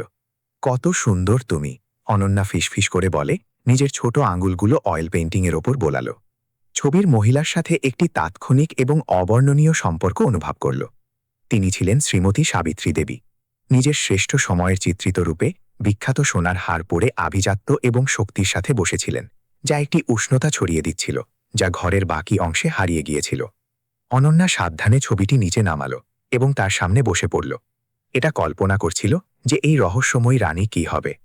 সে জানত না যে সে নিজের রক্তের সম্পর্কের কাউকেই দেখছিল। সেই মুহূর্তে সে সিঁড়িতে দ্রুত পায়ের আওয়াজ শুনল। এটা নৈনা ছিল, যে প্রত্যাশার চেয়ে আগে ফিরে এসেছিল এবং নিজের মেয়েকে অধৈর্য হয়ে খুঁড়ছিল। নৈনা স্টোররুমে প্রবেশ করল এবং দৃষ্টিটি দেখে হঠাৎ থমকে গেল। তার মেয়ে সেই নিষিদ্ধ ছবির সামনে বসেছিল, যেন ভূত নিজের স্থানের দাবি জানাতে ফিরে এসেছে। নৈনার মুখ থেকে রং উড়ে গেল এবং তার উপর একটি অযৌক্তিক ক্রোধ ছেয়ে গেল, যা অতীতের উন্মোচিত হওয়ার গভীর ভয় থেকে জন্ম নিয়েছিল। অনন্যা, তুমি সেই পুরনো আবর্জনা কেন ছুঁচ্ছ? আমি তোমাকে 1000 বার বলেছি যে এখানে ওপরে আসবে না। নৈনা চিৎকার করে উঠল। বাচ্চাটির দিকে এগিয়ে গিয়ে এবং ছবিটি হিংস্রভাবে কেড়ে নিয়ে অনন্যা ভয় পেয়ে পিছিয়ে গেল। এটা না বুঝে যে তার মা একটি সাধারণ সুন্দর ছবির প্রতি এত ঘৃণা নিয়ে কেন প্রতিক্রিয়া করছিল। আমি শুধু খেলছিলাম মা, উনি আমার দিকে তাকিয়ে হাসছিলেন। উনি কে? উনি কি বাবার মতো দেখতে? অনন্যা নির্দোষভাবে জিজ্ঞেস করল।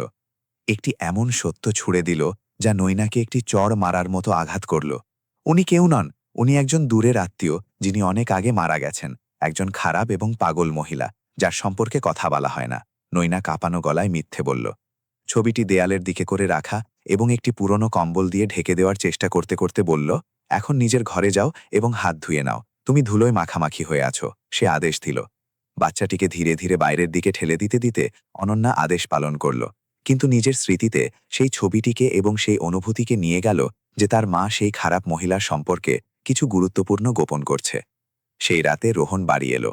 সাধারণের চেয়ে বেশি ক্লান্ত ছিল এবং সে একটি অদ্ভুত পরিবেশ লক্ষ্য করল। অনন্যা রাতের খাবারের সময় চুপ ছিল এবং নৈনা সাধারণের চেয়ে বেশি মদ খাচ্ছিল। তার চোখগুলো ঘাবড়ানো ছিল। কিছু হয়েছে কি? তুমি আজ খুব চুপ আছো? রোহন বরফ ভাঙার চেষ্টা করতে করতে মন্তব্য করল। বেশি সাফল্য পাওয়া গেল না। তোমার মেয়ে যে স্টোররুমে আবর্জনা খোঁজার জেদ ধরেছে, সে তোমার মায়ের সেই পুরনো ছবিটা পেয়েছে এবং আমাকে তাকে বকতে হয়েছে। নৈনা ঘটনাটিকে হালকা করার চেষ্টা করে বলল, কিন্তু নিজের স্বামীর প্রতিক্রিয়ার দিকে নজর রাখল। রোহনের কাঁটা চামচ তার মুখের অর্ধেক পথে থেমে গেল। সে উদাসীনতা এবং ব্যথার একটি কামড় অনুভব করল। তোমার ওকে আবর্জনা বলা উচিত নয় নৈনা, এটি আমার মায়ের ছবি। সে নিচু কিন্তু দৃঢ় গলায় বলল। অনেক বছর পর প্রথমবার সাবিত্রী দেবীর স্মৃতির পক্ষ নিল। ইতিমধ্যে ভাগ্য নিজের সুতো ঘুরিয়ে চলছিল। হাউসকিপিংয়ের শূন্য পদ, যা আগের কাজের মেয়ের বরখাস্ত হওয়ার পর খালি হয়েছিল, নৈনার খারাপ মেজাজের আরও এক শিকার, তা অবিলম্বে পূরণ করার প্রয়োজন ছিল। একটি কাকতালীয় ঘটনা, যা কেবল বিধাতার কাজ হতে পারে। এজেন্সি রাধা বর্মার বায়োডাটা পাঠাল, যে ধৈর্যের সাথে এমন সুযোগের অপেক্ষা করছিল। রোহন খুব একটা মনোযোগ না দিয়ে কাগজপত্রের তদন্ত করে রাধার বন্ধুদের সাহায্যে প্রাপ্ত চমৎকার নকল রেফারেন্সের ভিত্তিতে তাকে নিয়োগের অনুমতি দিল। এইভাবে সেই মহিলা, যার কাছে সত্যের চাবিকাঠি ছিল, আরও একবার হাবেলির চৌকাঠ পার হতে চলেছিল, এইবার ভেতর থেকে। রাধা ছবির ঘটনার 2 দিন পর এলো, একটি পরিষ্কার উর্দি এবং এক বিনম্র সেবাভাবের সাথে। কিন্তু প্রতিটা ডিটেইলে তার নজর খুব তীক্ষ্ণ ছিল। প্রধান কামরায় প্রবেশ করতেই সে আসবাবপত্র, গন্ধ এবং ঘরের শক্তিকে চিনে ফেলে একটি শিহরণ অনুভব করল, যা শ্রীমতী সাবিত্রী দেবী নিজের গল্পে বহুবার বর্ণনা করেছিলেন। স্বাগতম। আমি আশা করি তুমি দক্ষ এবং বিবেচক হবে। আমি গসিপ এবং ধীরগতি পছন্দ করি না। নৈনা তার প্রথম সাক্ষাৎকারে তাকে সতর্ক করে দিল। সেই বৃদ্ধা মহিলার মধ্যে সেই যুবতীকে চিনতে পারল না, যে বছরখানেক আগে ক্লিনিকে কাজ করত। রাধা মাথা নত করল, যাতে নিজের চোখের চ্যালেঞ্জের ছটা লুকাতে পারে। হ্যাঁ মালকিন, আমি একটি কবরের মতো চোখ থাকব। নিজের শুরুর দিনগুলোতে রাধা নিজেকে পরিষ্কার পরিচ্ছন্নতা এবং পর্যবেক্ষণে উৎসর্গ করল। অনন্যার বিশ্বাস বিস্কুট এবং গল্প দিয়ে জয় করল এবং রোহন ও নৈনার সময়ের রুটিন নিয়ে পড়াশোনা করল। সে রোহনের পড়ার ঘর পরিষ্কার করছিল যখন সে কিছু বইয়ের পেছনে লুকিয়ে রাখা শ্রীমতী সাবিত্রী দেবীর একটি ছোট ছবি পেল, যা সে গোপনে রাখত। তাকে দেখে রাধাকে এক মুহূর্তের জন্য শ্বাস নেবার জন্য বসতে হল। ছবিটিকে চুমু খেয়ে যেন সেটি একটি ধর্মীয় প্রতিমা। আমি এখানে আছি মালকিন, চিন্তা করবেন না, আমি এসে গেছি, সে শূন্যস্থানে ফিসফিস করে বলল। সেই বিকেলে যখন নৈনা তার ম্যাসাজ সেশনে ছিল, রাধা অনন্যাকে নিজের ঘরে একা কথা বলতে শুনল। বাচ্চাটি নিজের পুতুল দিয়ে সেই ছবির দিদিমার কথা বলছিল। রাধা তাকে খাবার আনার বাহানায় ভেতরে এলো এবং ধীরে ধীরে জিজ্ঞেস করল, তুমি কোন দিদিমার কথা বলছ? বাচ্চা অনন্যা অত্যন্ত বিশ্বাসের সাথে তাকে স্টোর রুমে পাওয়া আবিষ্কারের কথা জানালো এবং সে নিজের বাবার সাথে কতটা মিল ছিল তা বলল। রাধার মনে হল তার হৃদয় দ্রুত কাঁপছে। ছবিটি সেখানে সহজলভ্য ছিল। সেটি দৃশ্যমান প্রমাণ যার জন্য রোহনের মুখোমুখি হওয়ার প্রয়োজন ছিল। সে সিদ্ধান্ত নিল যে সে আর অপেক্ষা করতে পারবে না। নৈনার ধরা পড়ে যাওয়ার ঝুঁকি বেশি ছিল এবং বয়ে যাওয়া প্রতিটা দিন সাবিত্রী দেবীর জন্য যন্ত্রণার আরও একটি দিন ছিল। সে রোহনের একা হওয়ার অপেক্ষা করবে, সেই দুর্বলতার মুহূর্তে, যা সাধারণত বিকেলে পিয়ানোর সামনে হতো। সে নিঃশব্দে স্টোর রুমে গেল, ছবিটি ফিরিয়ে নিল এবং তাকে একটি চাদরে জড়িয়ে নিচে নিয়ে এলো। তাকে সঠিক সময় পর্যন্ত রান্নাঘরের স্টোরে লুকিয়ে রাখল। মঞ্চের শেষ অংশ তৈরি ছিল। এখন কেবল সেই দেশলাই কাঠিটি জ্বালানোর সাহস বাকি ছিল, যা মিথ্যেকে উড়িয়ে দেবে। নির্ণায়ক মুহূর্তটি একটি তুফানি বিকেলে এলো, যেন আবহাওয়া সেই নাটকীয় চক্রকে বন্ধ করতে চাইছিল যা বহু বছর আগে বৃষ্টির সাথে শুরু হয়েছিল। নৈনা একটি চ্যারিটি গালায় গিয়েছিল, রোহনকে ঘরে একা ফেলে গিয়েছিল। ব্র্যান্ডির গ্লাসের সামনে নিজের সাধারণ বিষণ্ণতায় ডুবেছিল। রাধা জানত যে এটি তার সুবর্ণ সুযোগ। সে নিজের উর্দি ঠিক করল, মুক্তোর মালাকে উঠিয়ে নিল যা সে একটি গুপ্তধনের মতো নিজের পকেটে রেখেছিল, এবং প্রধান কামরার দিকে এগিয়ে গেল। রোহন তাকে ভেতরে আসতে দেখে চোখ তুলে তাকাল।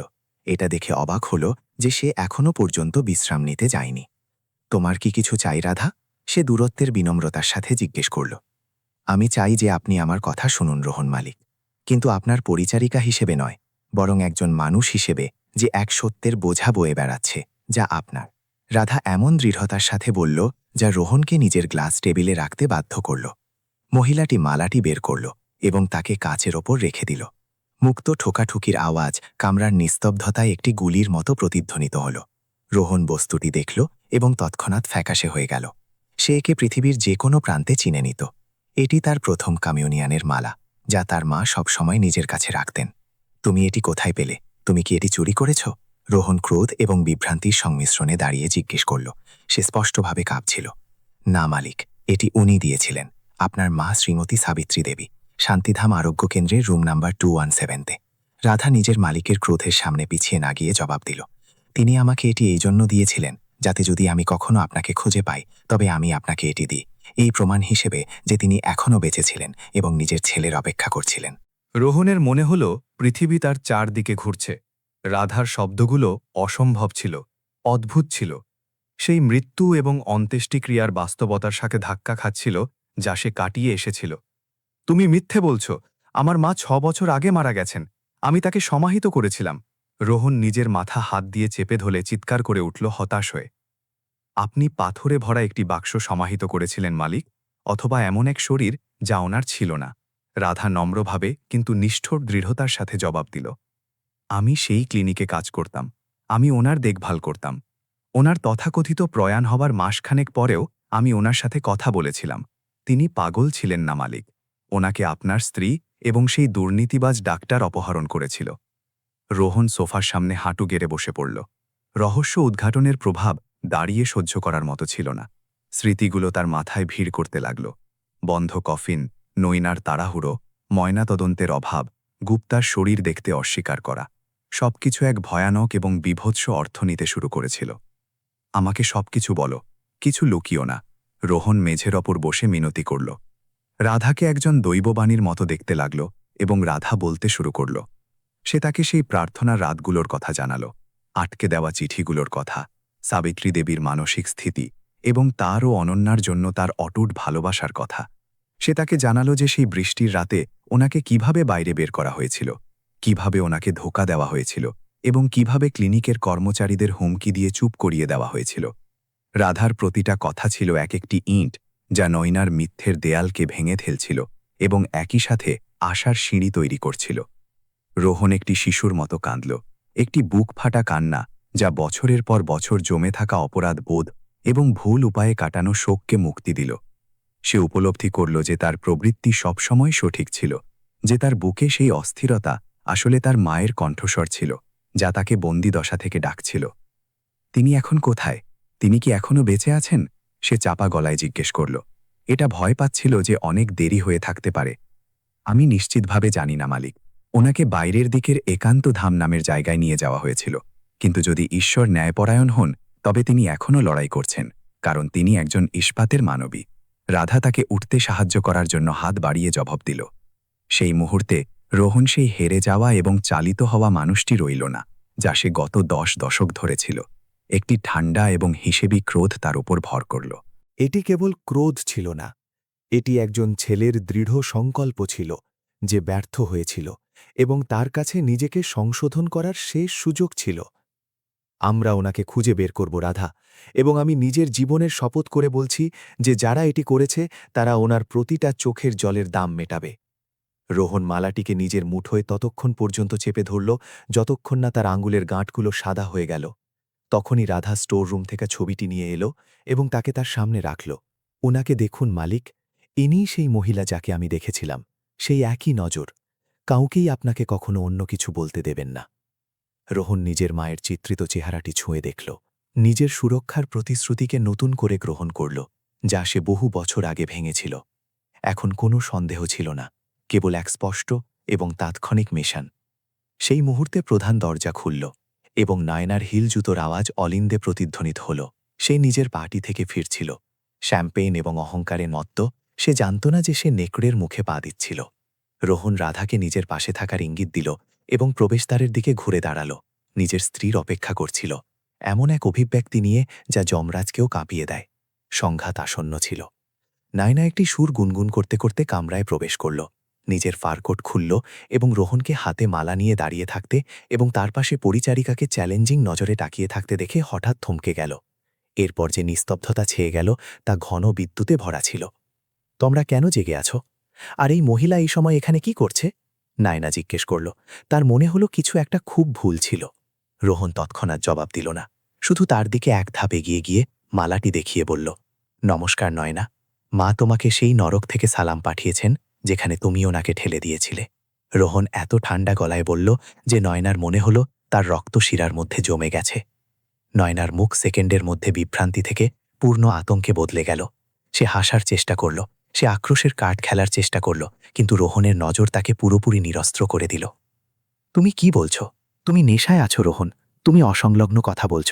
সে টলতে টলতে দরজার দিকে বিছিয়ে যাচ্ছিল, একটি সহজ পালানোর পথ খুঁজছিল। না নয়না, বহু বছর পর প্রথমবার আমি পুরোপুরি সচেতন এবং জেগে আছি। সে নির্দয়ভাবে এগোতে এগোতে জবাব দিল, আমি ক্লিনিকের সম্পর্কে জানি, আমি খালি কফিনের সম্পর্কে জানি। আমি জানি যে তুমি গুপ্তাকে আমার মাকে অপহরণ করার জন্য টাকা দিয়েছিলে। রাধা আমাকে সবকিছু বলে দিয়েছে। নৈনা রাধাকে শুদ্ধ এবং প্রবল ঘৃণা নিয়ে দেখল। এই পরিচারিকা মিথ্যে বলছে, এ একজন চোর, নিশ্চিতভাবেই ও টাকা চায়। সে নিজের আভিজাত্য হালিয়ে চিৎকার করে উঠল, যা সব সময় তার বৈশিষ্ট্য ছিল। একমাত্র চোর এখানে তুমি, যে আমার মাকে আমার থেকে চুরি করেছ এবং আমার জীবন চুরি করেছ। রোহন চিৎকার করে উঠল, একটি গ্লাস দেয়ালে ছুঁড়ে মারল, যা চুরমার হয়ে গেল। নৈনাকে এত ভয় পাইয়ে দিল যে সে একটি আম চেয়ারে পড়ে গেল। স্বীকার করো তিনি কোথায়। যদি তুমি আমাকে এখনই বলো তবে হয়তো আমার দয়া হতে পারে এবং আমি তোমাকে তৎক্ষণাৎ পুলিশের হাতে তুলে দেব না। ঘেরাও হয়ে এবং এটা দেখে যে তার মিথ্যের জাল ছিঁড়ে গেছে, নৈনা ভেঙে পড়ল, কাঁদতে শুরু করল। কিন্তু অনুশোচনার জল নয়, বরং হতাশা এবং আত্মকরুণার জল ছিল। আমি এটি আমাদের জন্য করেছিলাম। তিনি আমাদের ঘৃণা করতেন রোহন, এবং তিনি সব সময় প্রতিটি বিষয়ে হস্তক্ষেপ করতেন, আমাকে শ্বাস নিতে দিতেন না। তিনি তোমাকে আমার বিরুদ্ধে করতে চেয়েছিলেন। সে হিস্টোরিক্যালি চিৎকার করে উঠল, নিজের আসল স্বার্থপর প্রকৃতিকে প্রকাশ করে। আমি শুধু চেয়েছিলাম যে তিনি চলে যান, যাতে তিনি আমাদের শান্তিতে থাকতে দেন। ডাক্তার বলেছিলেন যে এটি সহজ হবে, যে ওনার ভালো করে দেখভাল করা হবে। তার এই স্বীকারোক্তি ছিল চূড়ান্ত প্রমাণ, যার রোহনের প্রয়োজন ছিল। যদিও নিজের স্ত্রীর ঠোঁট থেকে তা শোনা যে কোনো শারীরিক আঘাতের চেয়ে বেশি যন্ত্রণাদায়ক ছিল। ভালো করে দেখভাল করা হয়েছে? তুমি ওনাকে একটি গর্তে ফেলে দিয়েছিলে যাতে তিনি পচে মরেন, যখন তুমি ওনার টাকা, কাপড় এবং পার্টিতে খরচ করতে। রোহন ঘৃণা ভরে বলল, তাকে এমনভাবে দেখছিল যেন সে এক অচেনা রাক্ষসী। বলো একান্ত ধাম কোথায়, আমাকে এখনই বলো। সে তাকে কাঁধ ধরে ঝাঁকিয়ে জিজ্ঞেস করল। নৈনা কাঁপতে কাঁপতে এবং ফুপিয়ে কাঁদতে কাঁদতে তাকে আনুমানিক ঠিকানা জানালো, গ্রামের এক হারিয়ে যাওয়া জায়গা, যার উল্লেখ গুপ্তা কখনো করেছিল। রোহন ঘৃণা ভরে তাকে ছেড়ে দিল, যেন তাকে স্পর্শ করার ফলে তার হাত নোংরা হয়ে গেছে। নিজের ঘরে যাও এবং বাইরে আসবে না, কাল তুমি সবসময়ের জন্য এই ঘর থেকে চলে যাবে। আর যদি তুমি পুলিশের আসার আগে পালানোর চেষ্টা করো, তবে আমি তোমাকে পাথরের তলা থেকেও খুঁজে বের করব। রোহন তাকে সতর্ক করে দিল। নয়না সিঁড়ি দিয়ে উপরে দৌড়ে গেল, নিজের ঘরে নিজেকে বন্ধ করে নিল। এটা জানত যে তার শাসন শেষ হয়ে গেছে এবং তার বিলাসবহুল জীবন খতম হয়ে গেছে। রোহন সময় নষ্ট করল না। নিজের এক বিশ্বস্ত ব্যক্তিগত গোয়েন্দা ইন্সপেক্টর রমেশ সিংকে ডাকল এবং তাকে সেই রাতে একান্তধাম যাওয়ার জন্য একটি টিম গঠন করতে বলল। সে স্থানীয় পুলিশের ওপর ভরসা করবে না, যাকে গুপ্তা হয়তো কিনে নিয়েছে। তাকে এটি নিজে করতে হতো। রাধা যাত্রার জন্য কফি এবং কিছু খাবার তৈরি করল। একটি প্রশংসনীয় শক্তি দেখিয়ে বলল, আমি আপনার সাথে যাব মালিক। যখন আমরা ওনাকে খুঁজে পাব, তখন ওনার একটি পরিচিত মুখের প্রয়োজন হবে, সে বলল, এবং রোহন কৃতজ্ঞতা ভরে মাথা নাড়ল। এটা স্বীকার করে নিল যে সেই মহিলা ছাড়া তার মা এখনও হারিয়েই থাকতেন। তারা ভোরের দিকে বৃষ্টির নিচে বেরিয়ে পড়ল, যা থামছিল না। কাদায় ভরা গ্রামীণ রাস্তায় পূর্ণ গতিতে গাড়ি চালিয়ে যাচ্ছিল, আশা এবং হতাশা দ্বারা পরিচালিত ছিল। গাড়িতে রোহন গুপ্তাকে ফোন করল, তাকে জাগিয়ে দিয়ে বলল, আমি সবকিছু জানি আনন্দ। আমি আমার মায়ের জন্য আসছি। যদি তুমি ওনার একটি চুলও স্পর্শ করে থাকো, তবে প্রার্থনা করো, কারণ ভগবানও তোমাকে আমার থেকে বাঁচাতে পারবে না। ডাক্তারের জবাব দেওয়ার আগেই সে ফোন কেটে দিল, তাকে আতঙ্কিত অবস্থায় ফেলে রেখে। তারা ভোরে একান্তধাম আশ্রমে পৌঁছাল। এটি একটি ভয়ানক জায়গা ছিল, উঁচু দেয়াল এবং উঠোনে ডাকতে থাকা কুকুর সম্বলিত একটি কেল্লার মতো হাবেলি। ইন্সপেক্টর সিং এবং তার লোকরা জোরপূর্বক প্রবেশ করল, ঘুমন্ত গার্ডদের অবাক করে দিল, যারা সশস্ত্র হানা আশা করছিল না। রোহন দৌড়ে ভেতরে গেল, নিজের মায়ের নাম ধরে চিৎকার করছিল। সেই কামরাগুলোর দরজা খুলছিল, যেখানে বৃদ্ধ মানুষরা শোচনীয় অবস্থায় থাকত। জায়গার বাস্তবতা তার কল্পনার চেয়েও খারাপ ছিল। এটি অবাঞ্ছিত বৃদ্ধ মানুষের জন্য একটি কনসেন্ট্রেশন ক্যাম্প ছিল। শেষ পর্যন্ত সবচেয়ে উপরতলার একটি ঘরে সে একটি তালা লাগানো দরজা পেল। গোয়েন্দা সেটি একটি লাথি দিয়ে ভেঙে ফেলল। সেখানে জানালার সামনে একটি পুরনো চেয়ারে বসা, ছেঁড়া কম্বলে মোড়ানো শ্রীমতী সাবিত্রী দেবী ছিলেন। শব্দ শুনে তিনি ধীরে ধীরে ঘুরলেন। ওনার চোখগুলো ক্লান্ত ছিল এবং ওনার শরীর দুর্বল ছিল, কিন্তু রোহনকে দেখে ওনার চোখে একটি আলো জ্বলে উঠল। রোহন, কি তুমি আমার ছেলে? তিনি কাঁপানো গলায় জিজ্ঞেস করলেন, যেন ওনার ভয় হচ্ছিল যে তিনি স্বপ্ন দেখছিলেন। রোহন ওনার সামনে হাঁটু গেড়ে বসে পড়ল। ওনার পা জড়িয়ে ধরে সান্ত্বনা ছাড়াই কাঁদছিল। এটি আমি, মা। আমি তোমাকে নিতে এসেছি। এত দেরি করার জন্য আমাকে ক্ষমা করে দাও। আমাকে ক্ষমা করে দাও। সাবিত্রী দেবী নিজের ফুলা হাত দিয়ে তার মাথা মুছিয়ে দিলেন। এক অনন্ত শান্তির সাথে হাসতে হাসতে বললেন, আমি জানতাম যে তুমি আসবে, আমার সন্তান। আমি কখনো আশা হারাইনি। ভালোবাসা সবসময় ঘরের রাস্তা খুঁজে নেয়। রাধাও কাঁদতে কাঁদতে পেছন থেকে দাখিল হল এবং সাবিত্রী দেবী নিজের হাত বাড়িয়ে দিলেন। ধন্যবাদ বেটি, নিজের প্রতিশ্রুতি পূরণ করার জন্য ধন্যবাদ। সেই তিনজনের আলিঙ্গনে সেই লোহার পর্দা যা তাদের আলাদা করেছিল তা চিরকালের জন্য ধসে গেল। মেহরা হাভেলিতে প্রত্যাবর্তন ছিল একটি রহস্যময় ঘটনার মতো। সূর্য ঠিক সেই সময় উঠল যখন গাড়ি প্রধান ফটক দিয়ে ভেতরে প্রবেশ করল। সামনের দিকটিকে আলোকিত করে দিল, যেন বাড়ি নিজেই নিজের বৈধ মালকিনের ফিরে আসাকে উদযাপন করছিল। নৈনা রাতে পালিয়ে গিয়েছিল। কেবল সেটুকুই নিয়ে গিয়েছিল যা একটি স্যুটকেসে ধরা সম্ভব ছিল, এবং পেছনে বাহানায় ভরা একটি নোট রেখে গিয়েছিল যা রোহন না পড়েই ছেড়ে ফেলল। এতে কিছু যায় আসে না যে সে কোথায় ছিল। ন্যায় বিচার তাকে আজ না হয় কাল খুঁজে পাবেই, কিন্তু এখনকার জন্য কেবল সুস্থ হওয়াটাই গুরুত্বপূর্ণ ছিল। গৃহপরিচারক শ্রীমতী সাবিত্রী দেবীকে গাড়ি থেকে নামতে দেখে স্তম্ভিত হয়ে গেলেন। কেউ কেউ ভূত দেখার বিশ্বাস করে নিজেদের ক্রুশ চিহ্ন আঁকলেন, কিন্তু শীঘ্রই সেই বিস্ময়ের জায়গা খুশি এবং আবেগের জল নিল। অনন্যা, যাকে শব্দ শুনে জাগানো হয়েছিল, পাজামা পরে সিঁড়ি দিয়ে নিচে নামল। নিজের চোখ কচলাতে কচলাতে সে সেই বৃদ্ধা মহিলাকে প্রধান আর্মচেয়ারে বসে থাকতে দেখে থমকে গেল, যিনি তার বাবা এবং রাধা দ্বারা পরিবেষ্টিত ছিলেন। রোহন নিজের মেয়েকে নম্রভাবে ডাকল, অনন্যা, এখানে এসো। আমি তোমাকে খুব বিশেষ কারোর সাথে পরিচয় করাতে চাই। ইনি তোমার দিদিমা সাবিত্রী দেবী, ছবির সেই মহিলা। বাচ্চাটি ধীরে ধীরে কাছে এলো। সেই মহিলাকে বিস্ময় নিয়ে দেখছিল, যিনি ছবি থেকে বেরিয়ে সত্যি হয়ে গেছেন। সাবিত্রী দেবী নিজের বাহু প্রসারিত করলেন এবং অনন্যা শিশুদের শুদ্ধ অনুভূতির সাথে ভয় ছাড়াই ওনাকে জড়িয়ে ধরতে দৌড়ে গেল। এক এমন রক্তের উষ্ণতা অনুভব করছিল যা একে অপরকে চিনে ফেলে। নমস্কার আমার ছোট্ট রাজকুমারী, আমি তোমাকে জড়িয়ে ধরার জন্য অনেক অপেক্ষা করছিলাম। সাবিত্রী দেবী ফিস ফিস করে নিজের নাতনির চুলে ঘ্রাণ নিলেন। এটা অনুভব করে যে জীবন ওনাকে সুদে আসলে সবকিছু ফেরত দিচ্ছিল যা ওনার থেকে কেড়ে নেওয়া হয়েছিল। পরের দিনগুলো ধীরে ধীরে কিন্তু সুন্দরভাবে পুনর্গঠনের ছিল। বিশ্বস্ত ডাক্তাররা সাবিত্রী দেবীর দেখভাল করলেন, যিনি নিজের পরিবারের ভালোবাসায় পুষ্ট হয়ে আশ্চর্যজনক দ্রুততায় ওজন এবং শক্তি ফিরে পেলেন। রোহন ওনার থেকে আলাদা হতো না, ঘণ্টার পর ঘণ্টা ওনার জন্য সেতার বাজাত, ঘরকে আবার সে সঙ্গীতে ভরিয়ে দিত যা নিষিদ্ধ ছিল। শ্রীমতী সাবিত্রী দেবীর ফিরে আসা এবং গোপন ক্লিনিকের কেলেঙ্কারির খবর সমাজকে নাড়িয়ে দিল। ডক্টর গুপ্তাকে সীমান্ত পার করার চেষ্টা করার সময় গ্রেপ্তার করা হলো এবং সে সবকিছু স্বীকার করে নিল। নয়না এবং অন্যান্য সহযোগীদের ফাঁসিয়ে দিল। এটি জানা গেল যে ডজন ডজন বৃদ্ধ মানুষ একই পরিস্থিতিতে ছিল এবং রোহানের হস্তক্ষেপের কারণে সবাইকে বাঁচানো হলো এবং তাদের পরিবারের সাথে যোগাযোগ করা হলো। কিন্তু রোহান আরও কিছু করতে চাইছিল। কেবল উদ্ধারই যথেষ্ট ছিল না, সে এটি নিশ্চিত করতে চাইছিল যে অন্য কেউ যেন কখনো ওনার মা যা অভিজ্ঞতা করেছেন তা ভোগ না করে। সে ব্যথাকে উদ্দেশ্যে বদলে ফেলার সিদ্ধান্ত নিল। সাবিত্রী দেবীর আশীর্বাদে রোহান নিজের অধিকাংশ সম্পদ ব্যবহার করে সাবিত্রী দেবী মেহরা ফাউন্ডেশন তৈরি করল, একটি সংগঠন যা বৃদ্ধ মানুষদের অবহেলা থেকে বাঁচাতে এবং বিনামূল্যে আইনি ও চিকিৎসা সহায়তা প্রদান করার জন্য উৎসর্গ করা ছিল। হাভেলি, যা আগে ঠান্ডা মেজাজের এক স্মৃতিস্তম্ভ ছিল, তা দাতব্য অনুষ্ঠানের সদর দপ্তর এবং হাসি ও কোলাহলে ভরা একটি বাড়ি হয়ে গেল। রাধাকে বাড়ির কার্যনির্বাহী পরিচালক নিযুক্ত করা হল। পরিবারে একটি সম্মানজনক স্থান প্রাপ্ত হল, এখন আর পরিচারিকা হিসেবে নয়, বরং সেই বিশ্বস্ত রক্ষক হিসেবে যে বংশকে রক্ষা করেছিল। 1 বছর পর ফাউন্ডেশনের উদ্বোধন করার জন্য বাগানে একটি জাঁকজমকপূর্ণ পার্টির আয়োজন করা হল। সাবিত্রী দেবী আভিজাত্যের সাথে সেজেগুজে এবং নিজের ফিরে পাওয়া সোনার হার পরে নিজের ছেলে এবং নিজের নাতনির সাথে সেতার বাজালেন, এক 6 হাতের সুর যা উপস্থিত সকল মানুষকে কাঁদিয়ে দিল।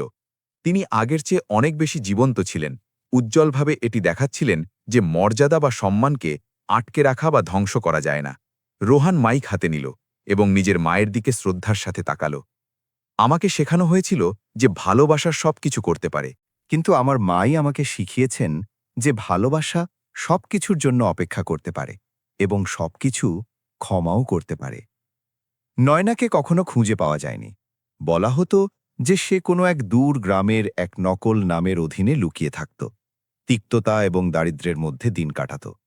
তার নিজের জীবনেই তার নিজের দণ্ড ছিল, কিন্তু মেহরা হাভেলিতে তার নাম আর নেওয়া হতো না। সেখানে দেশের কোনো জায়গা ছিল না, কেবল কৃতজ্ঞতার জায়গা ছিল। অনন্যা নিজের দিদিমার থেকে চরিত্রের শক্তি এবং দয়া শিখে বড় হল, একজন চমৎকার যুবতী হয়ে উঠল, যে এই উত্তরাধিকার বজায় রাখবে। এক শান্ত বিকেলে সাবিত্রী দেবী এবং রাধা বারান্দায় বসে সূর্যাস্ত দেখছিলেন, যেন 2 পুরনো বন্ধু যারা যুদ্ধ থেকে বেঁচে ফিরেছেন। এটি কি সার্থক ছিল রাধা? সাবিত্রী দেবী কমলা রঙের দিগন্তের দিকে তাকিয়ে জিজ্ঞেস করলেন। প্রতিটা মুহূর্ত মালকিন, প্রতিটা মুহূর্ত, রাধা এক শান্ত হাসির সাথে জবাব দিল। বাতাস ধীরে ধীরে বইল, গোলাপের সুগন্ধ নিয়ে এলো, এবং সেই পূর্ণ শান্তির মুহূর্তে শ্রীমতী সাবিত্রী দেবী নিজের চোখ বন্ধ করলেন এবং স্বস্তির নিঃশ্বাস ফেললেন, এটা জেনে যে অবশেষে এবং চিরকালের জন্য তিনি নিজের বাড়িতেই ছিলেন। মেহলা পরিবারের গল্প শহরের এক কিংবদন্তি হয়ে গেল, এক চিরন্তন শ্রামক যে সত্য জলের মতো। এটি সবসময়ই এক চেরা বা ফাটল খুঁজে নেয় যেখান থেকে বেরিয়ে আসা যায়, এবং একজন মায়ের ভালোবাসা মহাবিশ্বের সবচেয়ে শক্তিশালী শক্তি, যা মৃত্যুকেও হারিয়ে দিতে সক্ষম। আর এইভাবে সঙ্গীত, হাসি এবং একসাথে থাকার নিশ্চয়তার মধ্যে তারা নিজেদের দিনগুলো একটি রূপকথার সুখের সমাপ্তি হিসেবে নয়, বরং এক সত্য জীবনের গৌরবময় সূচনা হিসেবে কাটিয়েছিলেন।